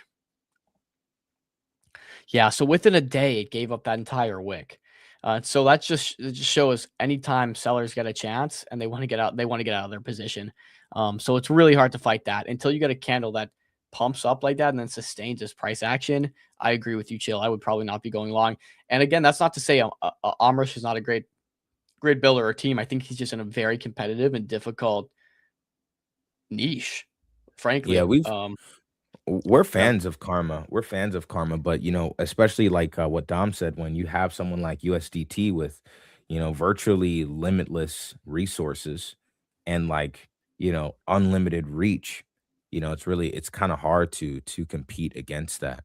Not that it can't be done, but it does factor into whether I'm buying this dip or not, right? Like that. Right. I mean, think about it, bro. How much more difficult it is for Karma to go out and get all these customers when USDT already has all these using customers, and all they have to do is flip a switch, and all those users already have like a built-in card now. And by the way, they're like a super widely known and trusted brand. It's just so much easier for them, to just flip the switch and 500 million people have access versus like how hard does Karma have to fight tooth and nail to go acquire 1,000 users? Pretty hard, because they need to know, hey, can I trust Karma? Okay, it's new. What are the reasons? What are the rewards? And the cost of acquiring customer is high here because they're going to have to basically be loss leaders for a while until their brand starts getting recognized and trusted. And it's like, unless you have some good venture backing, it's tough to get out of there, man. Karma has to niche down for what it's worth. Yeah, I think a lot of neobanks suffer from this problem. They're way too broad. And that's what you want for a neobank, right? It's an all-in-one app. You want to be able to trade, you want to be able to invest, you want to be able to monitor your portfolio, transact. That's what everyone wants for a neobank. But until you have like a super niche core audience, you have to have that to build out. So completely a good point, Josh. Not just Karma. I think anyone trying to compete in neobanking when they're competing against these giants needs to niche down, build out a super strong audience in a vertical, and then they can start one by one growing it out. But you don't just come to market with a full neobank with a million products. It just can't compete. Cannot compete. Yeah, 100%. 100%. Okay, so there's that. Well, let's see. Let's see. What else? What else do we want to take a look at today? How about Pandemic Labs virus looks like it's pretty much done. Yeah. Now this let's take a virus, look. the virus token, was this was that for their game, or is that I'm not sure yet. or It is that for their looks studio? I forget. it. I think for the game, bro. For the game. Because Okay, the okay. remember the candle. Remember for those who weren't here with MCG last year, we were down here at like 1 or 2 mil, and Dom was the only one that I saw on the timeline on our stream that called this before it went to like almost 40 mil market cap. So that was a fantastic call, but I think it was because of the game that this So went the so weed high. token was the token. This is actually for their studio, it looks like.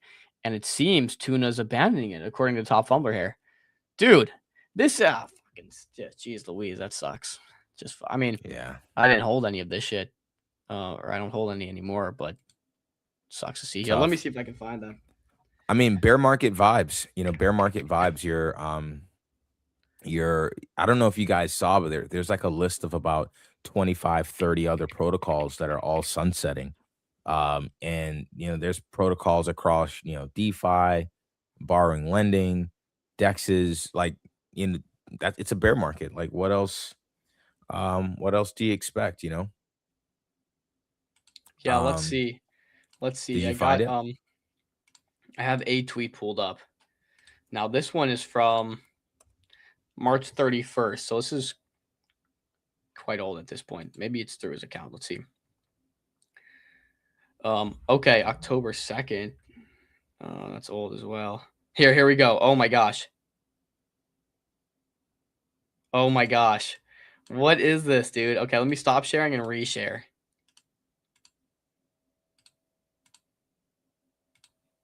What the heck is this, dude? All right, I'm let's quitting see. the token I created. Brutally honest recap. Okay, let's see this. I'm gonna speed this up because you know me. I can't do 1x speed. Hi, Crypto Twitter. I'm officially quitting the token I created called Virus. I'm never gonna touch it ever again. But first, let's do a recap. I launched my token, I believe, 10 months ago. Since then, I built the biggest crypto game of last year, making $4 million in revenue, shipped a bunch of viral tweets, and got tens of millions of views.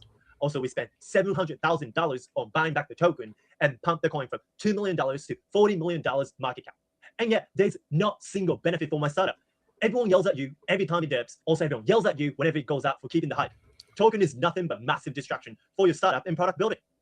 Every founder who owns their token knows this, but they don't have the balls to share their honest opinion. But I guess it's time to have a real talk. I wasted $700,000 and so many fucking hours trying to pump the token that I simply could have used to build better product. Idea of startup where the token attached to it is the single biggest cancer in crypto. If the token you created is massively distracting your startup, you should quit. Don't get me wrong, my startup is fucking profitable and we continue shipping a bunch of games. Just no attachment to the token anymore. I don't care if you think this move is wrong or call me scammer. That's never going to stop me because I'll do anything to build the biggest crypto game that billions of people play. Okay, that was kind of good. Bro, not the underwear. That's crazy. Dude, it's a Cluely style. Just another one bites the dust. It seems.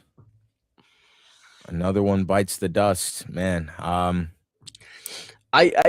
Dude, like, let's maybe walk back. Do you agree with this then, Chill? Not agree with him quitting the token. Do you agree that launching a token is a cancer? Because we just had a conversation with Printr who said the complete opposite, and he's going to stand by his word and launch a token. He thinks it takes you 0 to 1. Distribution helps. You have a built-in community when the rewards are aligned for holders, right? Look at Hype. That was the example he gave. And we do know Jeff from Hype decided he foregoed whatever it is, the VC route, and he gave a massive airdrop to people. People got rich. Community was aligned. Whatever. Hype's been, Yeah, I don't think that right, money back into the token is Pumpkade is a good example there, Top Fumbler. Also an outlier. Yeah, it is an outlier. I don't know if I fully agree though. I understand like buying back the token is just like that is not the effective use of funds. We've talked about that a lot on stream, but I would definitely say that launching a token, that's like the main reason why they were so popular, right? It was because of like, not, they had a lot of users, but what really catapulted them to another level is when their token went absolutely crazy, and that created a lot of natural distribution for their game and for their product, and Yeah. probably made it easier for him to go on to create another game, right? So I think a token launch definitely is good for, it's good for marketing, it's good for distribution, but I think the part that was broken and what caused virus to go down is it does eventually become a distraction because the incentives have been misaligned this entire time. Because it's like, okay, buy your token to get exposure to what? To what does the token do for me? If it doesn't do anything and the incentives are misaligned, then okay, like it's not, it's not gonna amount to anything, that token, because it's not connected to your business, and it will eventually become a distraction. But um I think that's when like platforms like Printer V2, initiatives like Bedrock, those things kind of change the incentives, and they change the view and the perspective teams and traders can have on tokens. So no, I disagree. It's not a cancer to launch a token. It's a cancer to launch a token on a platform that wanted to pivot outside of ICM. Like that's really what happened. You launched in the Yeah, but also like he made financialized games. That was his whole thing, right? It was like, okay, no one wants to play these games because basically his whole crux of his thing was we need to financialize games, and that's what gets people really tied into it. That's what makes a great Ponzi. How's he going to create games with no token in the future? It doesn't even line up with his his thesis or mission. Like his yeah, whole I thesis did was financialized games. I did forget that I did forget that we did when he came on, he did talk about that, like, hey, it's all about like pumping the token and like create like through like that supply demand imbalance to provide financialized like upside for He people was that the play the game. Ponzi guy, bro. His whole Yeah. thesis was like locked in on creating the best Ponzi. And this is what happens when you create Ponzi's. Like newsflash, the guy that was extremely hyper bullish on like creating a Ponzi is shutting down his token because it went down. That's how Ponzi's work, dude. They Yeah. go up, they pump And when they you go have some down. sort of flywheel Ponzi, and then they nuke. So no, it's not the token's fault that everyone is pissed off. That's the structure you made. You're right. It's a line. It's like it's just not a line for a long-term incentives. Fucking what? Well, it's retarded. Yeah. Whatever. Yeah, Bear but market look, things. bear market things. Why you don't need to be in 100 tokens right now, because this shit's gonna Mhm. happen, dude. Like I'm in like 5 tokens, dude. 5 tokens, and maybe I would DLM more that I'm not looking to hold long term. But like that's why you don't sit in tokens. Now, obviously, someone like Tuna, I guess the signs were there. Like that's the type of founder you're dealing with. You don't really know what's coming next, but no need Yeah, to have so extreme exposure right now. yeah, no need to rush into anything right now. Let's see. There's not a lot going on. Holy moly. What a red candle. What a candle. It's crazy, bro. Ouch. But yeah, tell it to Pop Punk.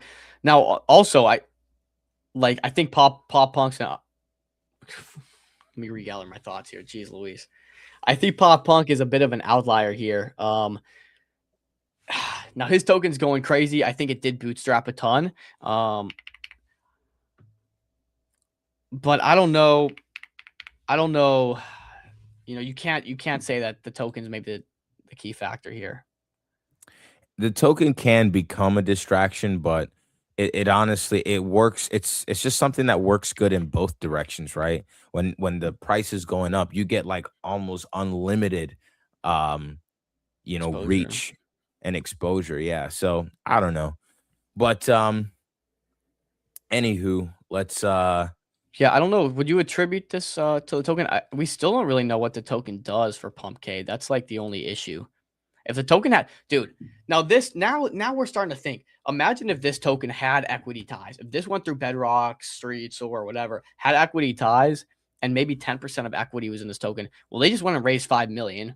assuming it's at a 50 million valuation, like you probably could have gotten some really good exposure getting in this at, 5-10 million valuation, 5x. Now you still did. I mean, you still did 5x, I guess. From if you got in basically any time in the last like 2 months or whatever before, you basically did 5x plus. But I still don't know what the value of this token is. Yeah, and he did say on the interview that he's going to be coming out with, some way of connecting the token to the business. We don't know, what that is exactly yet. But it is something that he said he's actively working on. And he's got a very strong affinity for the community. Very strong. So like it's nice to know that hopefully, but we've seen this now we've seen this, right? Where you go and create a startup, everything goes really, really, really well. Now all of a sudden you're raising at tens, 50, hundreds of millions of dollars. And then it's like, you kind of forget what the token holders did for you. You didn't have a product when you launched originally. It was just an idea. And now you're out raising, doing really, really well. Most of these people forget about the token holders. Not saying Pop Punk's going to do that. He seems to have a big affinity for the holders, but like you can't sit in a token based on someone's word and rely on them, coming back and basically sharing the fair value to the token holders that they deserve. You can't really rely on that because it doesn't happen often. Yeah. Tell me about it. There's not much to look at on chain. Here's what I'm going to do. I'm going to break down my DLMM setup from yesterday, I believe. And maybe we can go through another DLMM setup for today, and I can leave you guys with that one.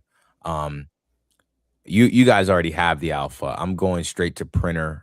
I'm going to go straight to Trench on Printr V2, farm the airdrop, and then also take advantage of the volume that's happening over there. So let's see here.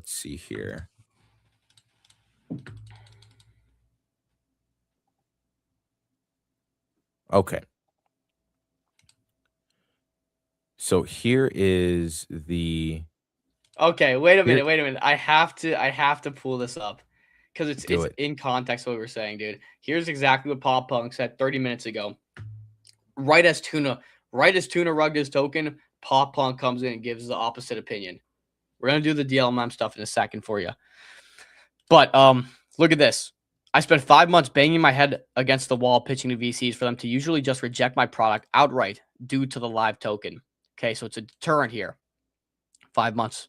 Fast forward, and we've raised $6 million across 2 rounds in the span of 12 days from some of the most powerful VCs in the industry. 12 days, $6 million. That's insane.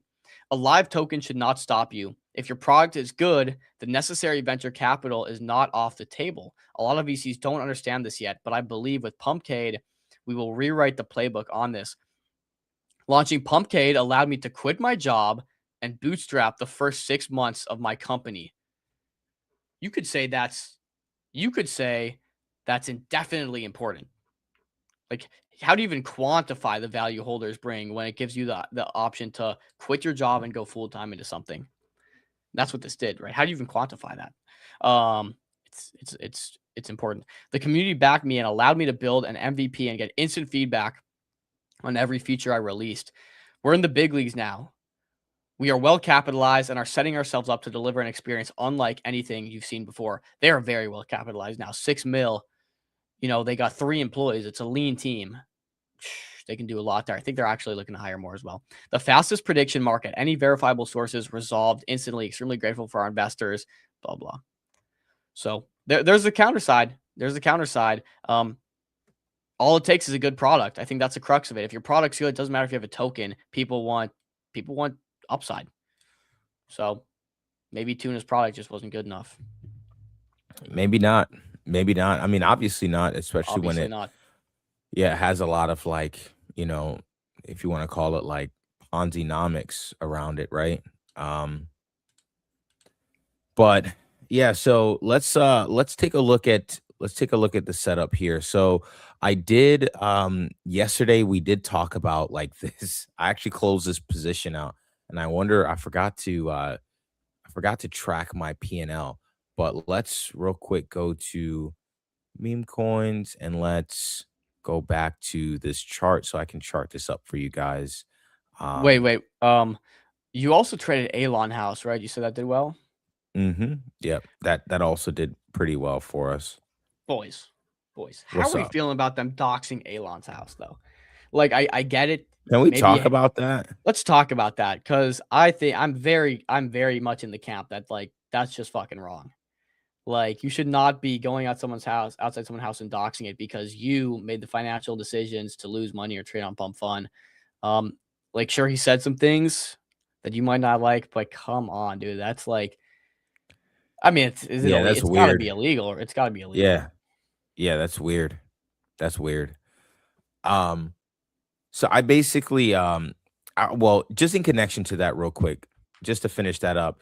So Pump Fund is completely deleting tokens now that include anything doxed or with the face image that's been going around. SoulScan isn't even recognizing the address anymore. Creator fees associated with them have also been nuked. I think we now know that Pump Fund has ultimate control and can Thanos snap any token it wants. Insane day in the trenches. And then we also see that deck screener as well. Also kind of like, I don't know if to say we're in cahoots, but they also deleted like a lot of the token information and like the profile picture. So there's like a lot this is of crazy. Oh, like, okay. Like, there's one side of me that's like, morally, yeah, fuck, like, dude, you should not be doxing people. On the other side, this is a decentralized platform. There's not supposed to be centralized control. SoulScan, though, isn't even recognizing the addresses anymore. I don't get that. Is SoulScan also? I don't know. I don't even Well, know. I didn't okay. even know that was like possible. This is perfect timing for Printr then, or someone else That's to what take I'm it. saying. Because how the hell is Pump Fun still making $1 million a day? We've talked about the tail end and we've like given the thesis on this, but like, dude, no one seems to like Pump Fun. No one seems to like Pump Fun whatsoever. Yet they're still printing, and there's multiple other options out there. I just like, why do we keep going back to Pump Fun? Is that just because the deployers haven't left yet? Once the deployers leave, of course, well, there's nothing to trade anymore, but opens the door up for Printr quite a bit here. So again, not a fan of Pump Fun. Definitely should not be doxing someone's address, but this is also like raises a lot of red flags here. This is a good tweet by Clive. It's wild stuff. Yeah, great tweet by Clive. Shout out him. Good dude. But yeah, I just wanted to point that out because at the end of the day, I think that's a little rough. These are a list of all the tokens. This was apparently Tony's spawn agent traded the entire meta and had some pretty decent gains on it. But all these tokens like disappeared. Like all these tokens got like Thanos snapped out of existence. And so I guess that's kind of the narrative now is, okay, you have a platform that's been known for being known for extraction. It incentivized people to scam and to grift. And so if and this is what we talked about with Serv, right? Like, or not with Serv, but with Printr. Like when you change the incentives, you change the behavior. When you change the behavior, you change the entire structure of the market and how liquidity flows. So wait, this is kind of nuts though. I thought no. So I keep going, but before you click off that, I want to cover this Tony tweet. Do it. Okay, cover now. So I didn't know spawn agents you could customize like this. So what did he just go in and basically say any token associated with Elon's house or docs or face or whatever? Just no, like they found it of their own volition. They found it of their own volition. It was like, you can filter your agents to look for tokens by age, by market cap, by volume, by holders, and essentially the agents they'll come up with their own strategy based on those parameters, and then they'll just go and trade. And it just so happened that whatever parameters that he set for his agent caught the entire narrative. And so just so you know, Dom, like the framework that Spawn is built on, Spawn basically has their own proprietary model. So it's not a wrapper like a ChatGPT wrapper. It's not a Claude wrapper. It's its own model, and it's and it's geared towards trading to copy like it's geared towards like the best kind of like trading strategies to use. And so they're using that as a base model, and you have like some additional customization by being able to customize what part of the market this agent looks at, you know, what types of tokens. You can even filter it by age, and like token age and stuff like that. So yeah, there's this isn't like him saying, oh, trade this meta. It's an agent saying, hey, look, apparently these tokens look good, I'm going to trade them, and did it by itself. Okay, got you.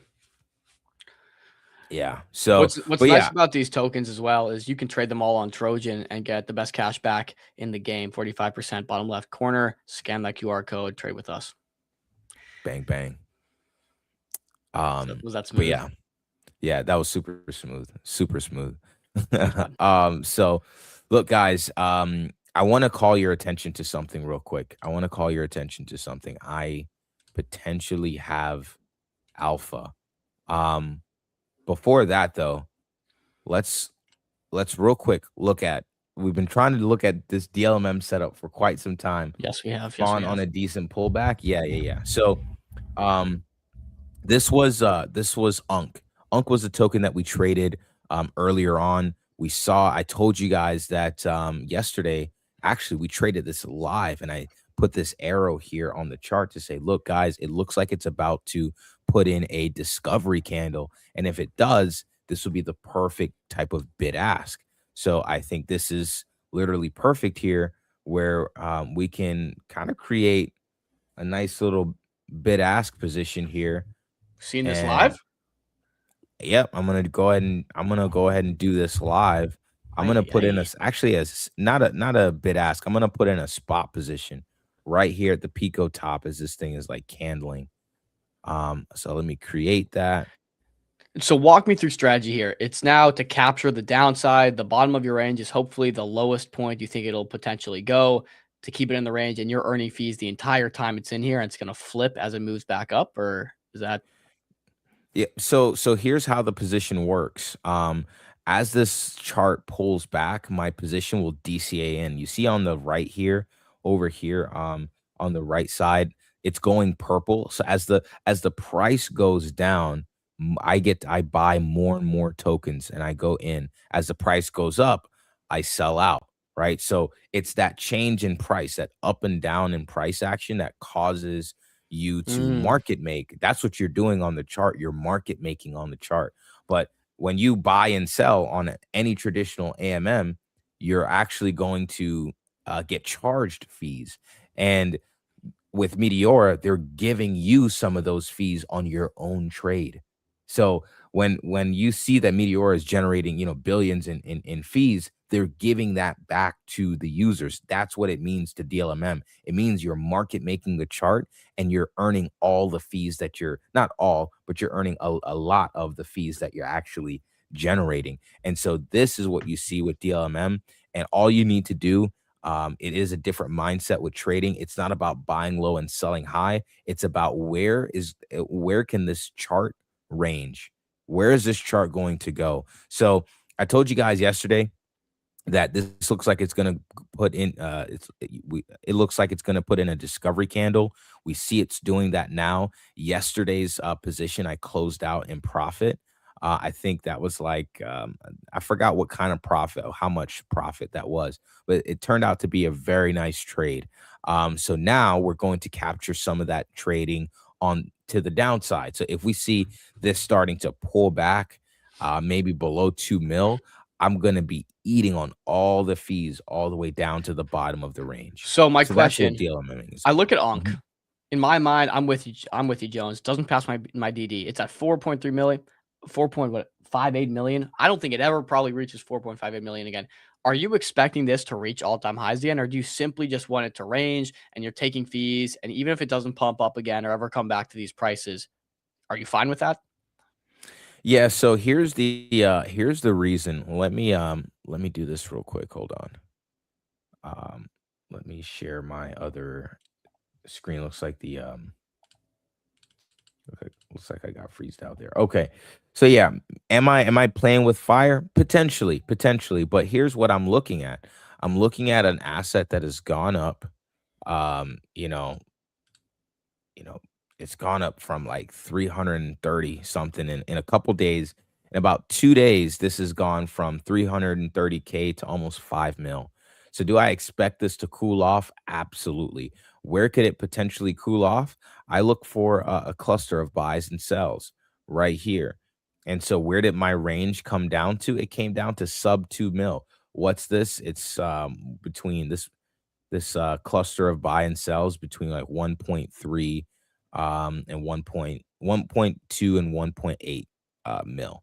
So I expect maybe we cool off up here and we essentially come down to explore, some of this and then proceed to go back up. And I get fees all along this, right? I get to collect fees all along this range.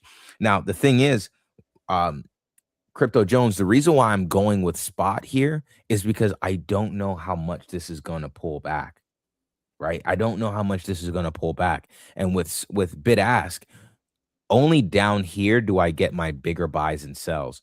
The thing is, I don't know if that this chart is going to pull back that much. Why Right? would this I don't chart think possibly stay above why is this chart valuable at all? for the same reason why I went from 330 mil or 330K to almost 5 mil. The It's a market meme coin, likes yeah? it. It's a meme coin. Yeah, the market likes it. Like we're not in this game uh to like I'm not gonna judge like, oh man, it's a meme coin, so it's never gonna come back. I remember last year when they came on our show, someone in the audience shilled Moonpig and we faded it and it reached like 100 mil and we could not hear the end of it last year when we faded Moonpig. And so it's the same concept. I'm not like a person that loves buying Moonpig tokens. Like that's not like my preferred asset to buy, but if the market likes it, it's gonna buy it up. And so I'm just kind of looking at what does the market like, and the market likes UNC apparently. And so we know that there's going to be buyers, there's going to be sellers, there's going to be profit takers, and that's our job with DLMM is to catch all that volume. And like as it starts to pull back and play around in these areas, maybe it pulls back here and it starts to bounce and it goes lower, then it goes higher, then it goes lower again, right? Like as it does that, I'm collecting fees on all of that on that entire range. So that's the reasoning behind spot. I don't know how low it's going to go, and I also think that this is probably one that sticks around for quite some time. Well, there you have it. How do you know it's going to bounce back from the bottom? Darth Maul. Fees part is fine, but are you bullish on UNC? Otherwise, how do you know it will bounce back from the bottom? Or are you hoping the fees will make up the loss for the token? So I think I kind of just covered that a little bit. This cluster of buys and sells here seems like a really great support. Just like any other trade, I'll have an invalidation. So if it invalidates and it goes lower than this green box, then maybe it doesn't bounce back. Maybe I just cut it at the bottom of my range and I leave it. And because ultimately we don't know if any token is going to bottom or bounce somewhere, but that's the idea, right? Like I'm just like we draw lines on any other chart and we say Bitcoin's going to bounce here or hold there or whatever. I'm going to do the same thing here, but except combine my charting, my TA, my asset selection to define a range, pick an asset that could potentially go back up after a pullback, and just spot strategy in so I can DCA as much as I can and get the fees where I want them within that range. And then, with the asset selection, the bounce back becomes a little bit more likely. So that's just something that's just how I'm approaching this. Real quick, some on-chain alpha for you guys. So that's the DLMM setup there for UNC.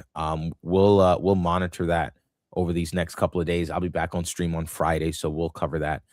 when I'm back on stream, and I'll keep looking for some other tokens to bid. But once you look at that, I'm already up a few percent there on the DLMM trade. So here's So you're up another about token 20% on that- your 5 soul challenge right now, yeah? Mhm. Yep.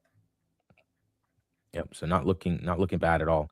I told you guys that I'll be monitoring the Printer V2 ecosystem. Wanted to call something out to you guys. Something that looks pretty tasty. I might actually DLMM this as well. But let's look at this on the 5-minute. Obviously, these charts are all very early. They just launched. These are all meme coins. But again, you have a platform that is coming out at a time when Pump Fund is kind of losing its favor in the market as it has been for a while. But also you have this new platform that basically fixes everything that Pump Fund couldn't. And so I want to take note of it. Obviously, with the airdrop farming as well. With airdrop farming, this token, it incentivizes people to come in and come to this platform. And so you have a volume that comes in and is incentivized to stay there, right? So not only is it attracting volume, but it's incentivizing people to continue to trade within this ecosystem, by means of all the dynamics as well as the coming potential airdrop. So I'm actually like really, really interested in this PVE chart. Again, new launch. So, be careful with these, but essentially it's pulling back to this 0.786 level. That is right. Looks like it's right here. You guys can't see it, but this is the 0.786 level right there. It looks like we're getting some reaction from that area as well, and it's pulled back quite decently from all-time highs. So not a bad place to get involved here. Another one that I wanted to call out as well was Spawn. Spawn on a nice pullback as well. Let's see what it's looking like. Yeah, Spawn on a nice pullback as well. Honestly, dipping lower than I thought it would. Not gonna lie, but at the same time, it's we see the wicking that's happening here on the on the recent daily candle. We see the wicking that's taking place, so that looks good. Shows that there's some demand to buy the token at these lows. So yeah, looking solid there, looking solid. But other than that, not much happening on chain, not much that I'm watching right now. We discovered this token 2027 experiment yesterday. I'm still monitoring it. Bounced after a nice pullback, but other than that, like not much happening. I'm really just monitoring that PVE trade. And I'm also just chilling, not really doing too much with on chain. I might even try to DLMM some of these. Might even try to DLMM some of these Printer V2 tokens because again, that's where the volume is. That's where the fees are. In fact, on this PVE token, I couldn't DLMM something because I believe there's not enough TVL in the pool or something like that. So that's the part that I'm still trying to sort out. Oh wow, the TVL is a lot more now. Look at that. Look at that. The TVL is now up to 6K. So actually, this might not be a bad DLMM trade. So I'll keep monitoring it to see like what a good entry and stuff like that looks like. Let's see. Other than that, I'm good.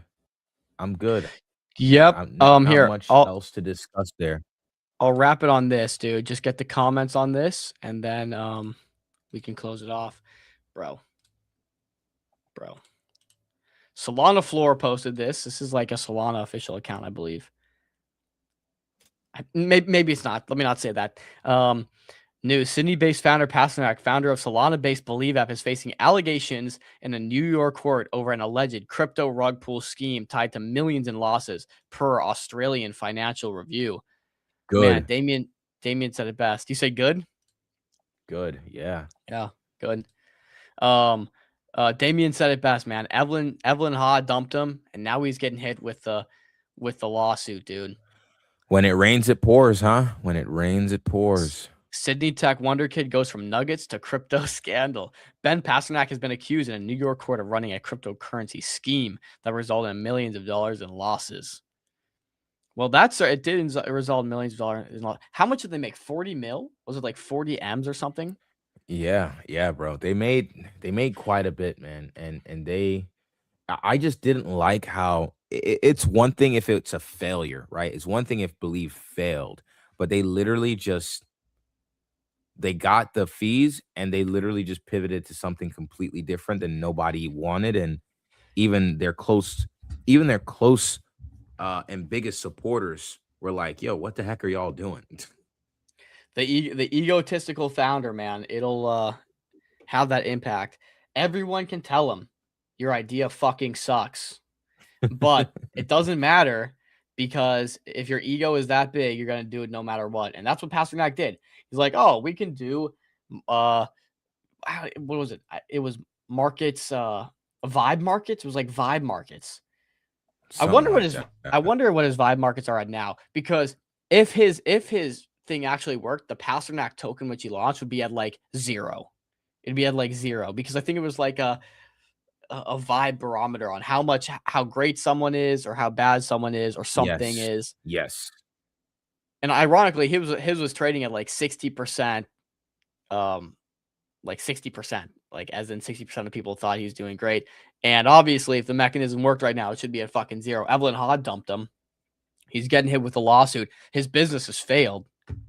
How do you think that's a good idea? I don't know. This has been the one of the biggest fumbles of all time. This is like the Seahawks when they were in the Super Bowl and they could have handed the ball to Marshawn Lynch for the touchdown to win the Super Bowl. Instead, they step back, they drop back to take a throw, and they throw a pick in the end zone. That's what happened here. Biggest fumble of all time. I know a pick's not a fumble, but biggest fumble of all time by Pasternak, dude. Everyone wanted these startups. We talked about going down the risk curve earlier. Same thing. Everyone was like, we want this internet capital market. We're getting there. The vision before pre-stocks and X stocks and hyperliquid, everything was really getting all this notoriety. And he fumbles it, dude. Jeez Louise. How do you do it?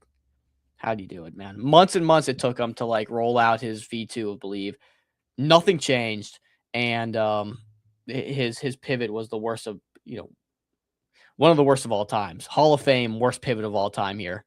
So see Orgo with a bit of volume today. Good to see. Yeah, we covered that earlier, Ave. And it looks like Josh has been chilling here. We are following up with Spencer for an update. Yeah, we're trying to get him on. Because we want to hear it from the man himself. Updates are one thing when you can put your face on in front of the camera and say, yo, boys, this is what we're doing. Something Pasternak could not do. Literally could not do it. That should have been your sign, right? When Pasternak decided not to come on our stream or not to go on any streams or put his face out there or speak in public, that's when you knew this guy is a bumbleclod. So I don't even know what that I don't know what that even means, to be honest. All right. I do. But, I do. It's funny. It means like funny what to does hear mean? you Like say a it. little, like a little fucker.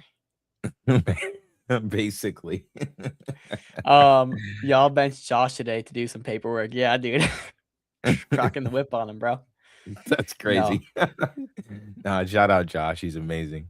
No. He's in Toronto, man. He should be networking. Hey, get out of the chat. Start getting us some money, dude. Go get us some money, Josh. That's so crazy, bro, Josh. That's crazy. But actually really cool. Super Team Canada's got this brand new office. I think it's supposed to be really nice. So I'm really glad he got up there today. We're trying to do, 2 yes, Bumbleclad. Dude, I'm an island boy. Just trying to make it. So Daddy Duster, I'm actually I'm from the islands as well. And real so, island like, boy. Yeah. I grew up there actually. And I like that Jamaican, slang, that Jamaican dialect. I actually speak that way with my family, but like I don't. Let me hear it, dude. Give us a little Jamaican slang. No. Let me hear from a Jamaican man. Yeah, only with the fam though, man. Only with the fam. I learned early on. Like, all right, no one can understand what the heck I'm saying. I gotta I gotta sound like this now, you know. Oh, I dude, gotta we talk like this. absolutely need Island Boy Chill to come out, dude. Dude, maybe we crack a beer open on Friday stream and we just we hit it. What are the name of the beers that they have over there, man? They got the Calypsos. Crack open a Yeah. Calypso and Not the Calypso. I love Calypsos. Oh my gosh. Yeah, no. Yeah. But little side note there. Haitian brothers, I'm yes, man. A lot of Haitians a in lot. Florida, yeah. Yeah. West Orlando has a lot of Haitians. Yeah. No, not Haitian. I'm actually from Antigua. Yeah. Small island. I don't even know if anyone knows where that is, but typically people go there on like cruises and stuff. But Checks yeah, out. yeah. Duster, man, you're in Florida. Dude, we'll be at Accelerate Miami, so come say what's up. Would love to say what's up to the guy, man. Pull up. Are there lots of Asian living in Antigua? Actually, yeah. Like, Really? yeah, Chinese. Yep. Oh shit. See, bro, Crypto Jones, man, he knows his geography because I would have never guessed that. No, I mean it's not even like it's not even that it's close. It's just on some other stuff, but some deeper things going on with my government and China basically. But they're not like allies, but you know, there's a mutually beneficial arrangement going on. But yeah. Oh, your good friend is from St. Vincent. Yeah, I know some He knows some friends bumble there. clods from St. Vincent. That's crazy. Yeah, I know some Um, folks from there, man. Ave, this was 100% a sign, bro. Pasternak ducking y'all was a sign for sure. Dude, we invited him so many times. You know, shout out Stig and Taylor. Because those guys, they came on. Yep. I mean, one time I think we even threw Stig in like the Lions Den, dude. It was like we had Bobby Yep. and Avi just waiting here. And Stig comes up and they're just grilling. We're just sitting here like, Don't know what's happening. Like, dude just got bum rushed. Oh man. we need One to of the- do one- more debates, bro. I do want to do a debate. I want to do a debate. I want to do a meme coin debate, actually. Like Oh, that'd be funny. everyone's calling like, you know, meme coins a scam and versus, you know, I want to get someone on both sides and just pin them up against each other. Bro, you saw that guy, I'm not sure who it was. He interviewed the kid who rugged everyone's money. Remember the Yes. kid? What was the meme? Quant. He created Quant and he rugged everyone's money. He just had an interview with a guy on Twitter not long ago. It's hilarious. I didn't watch it, but I saw some clips. How do we not think about That's that? crazy. I would That's love to get crazy. that kid on here. He's hilarious. Darth Infernal, yes. Yes, it does have 300 plus beaches, bro. They're all absolutely beautiful. I will say that, like, I love the beaches. Absolutely. Thanks for the 20 bandos. Thanks for the 20 bandos. Dude, that kid's hilarious. He's a legend. He's actually a smart kid too, from what I saw. I saw the interview. He's like, dude, I wish, like, I was kind of shaken up, a little scared back then, but he's like, I wish I would have just gone on like a media blitz, dude. He should have. If that kid would be CT main character right now today, if he would have gone on a media blitz after that scandal. Or whatever, rug. I don't know. He might be one of the very few people that can actually rug everyone. Everyone's just like, got us. Shit, fair play. Like, I really didn't see many people that were like, bro, this kid. Game is game. Yeah. Game is game, I guess. But maybe Printer saves the trenches. No more rugs. Who knows? Either what I do know, Chill, is that you can trade all this stuff on Trojan by scanning the bottom left QR code and getting 45% cash back on all your trades. Seems like a no-brainer if you ask me. With that said, No brainer. Guys, we really appreciate y'all joining us today. We had a fantastic stream. We had Serv on today, as well as Printr V2, two very, very bullish and interesting projects. So you want to, if you're here for the first time, you're joining MCG for the first time, we appreciate you tuning in live on stream today. Thank you so much for coming. Tomorrow we have a pretty action-packed rest of the week. Honestly, the schedule this week is stacked. So let's run through this real quick. What's new? Let me add this to the stage. Perfection. So boom, tomorrow we have IXS and Agent coming on. If you remember Agent, we were just talking about that earlier today. That's up about like 80-90% in the last 24 hours. That's been pushing. Thursday we have an investor demo day with Monkey DAO, so no doubt that's going to be pretty exciting to kind of see what teams they have. We'll see what teams they're getting involved with there. And then Friday we actually have Trader Radio with Crime. Crime is going to come on Friday. So I'll be getting on a call to talk all things DLMMing with Crime. I mean, I do feel confident enough to start the challenge, but I still have like some other, questions and things I need to work on. So, I'll definitely be getting with him on that call, and then he'll come on MCG on Friday to kind of talk shop and tell us what he's looking at, some strategies, answer some of you guys' questions. I know y'all been getting into DLMMing as well. So that's it.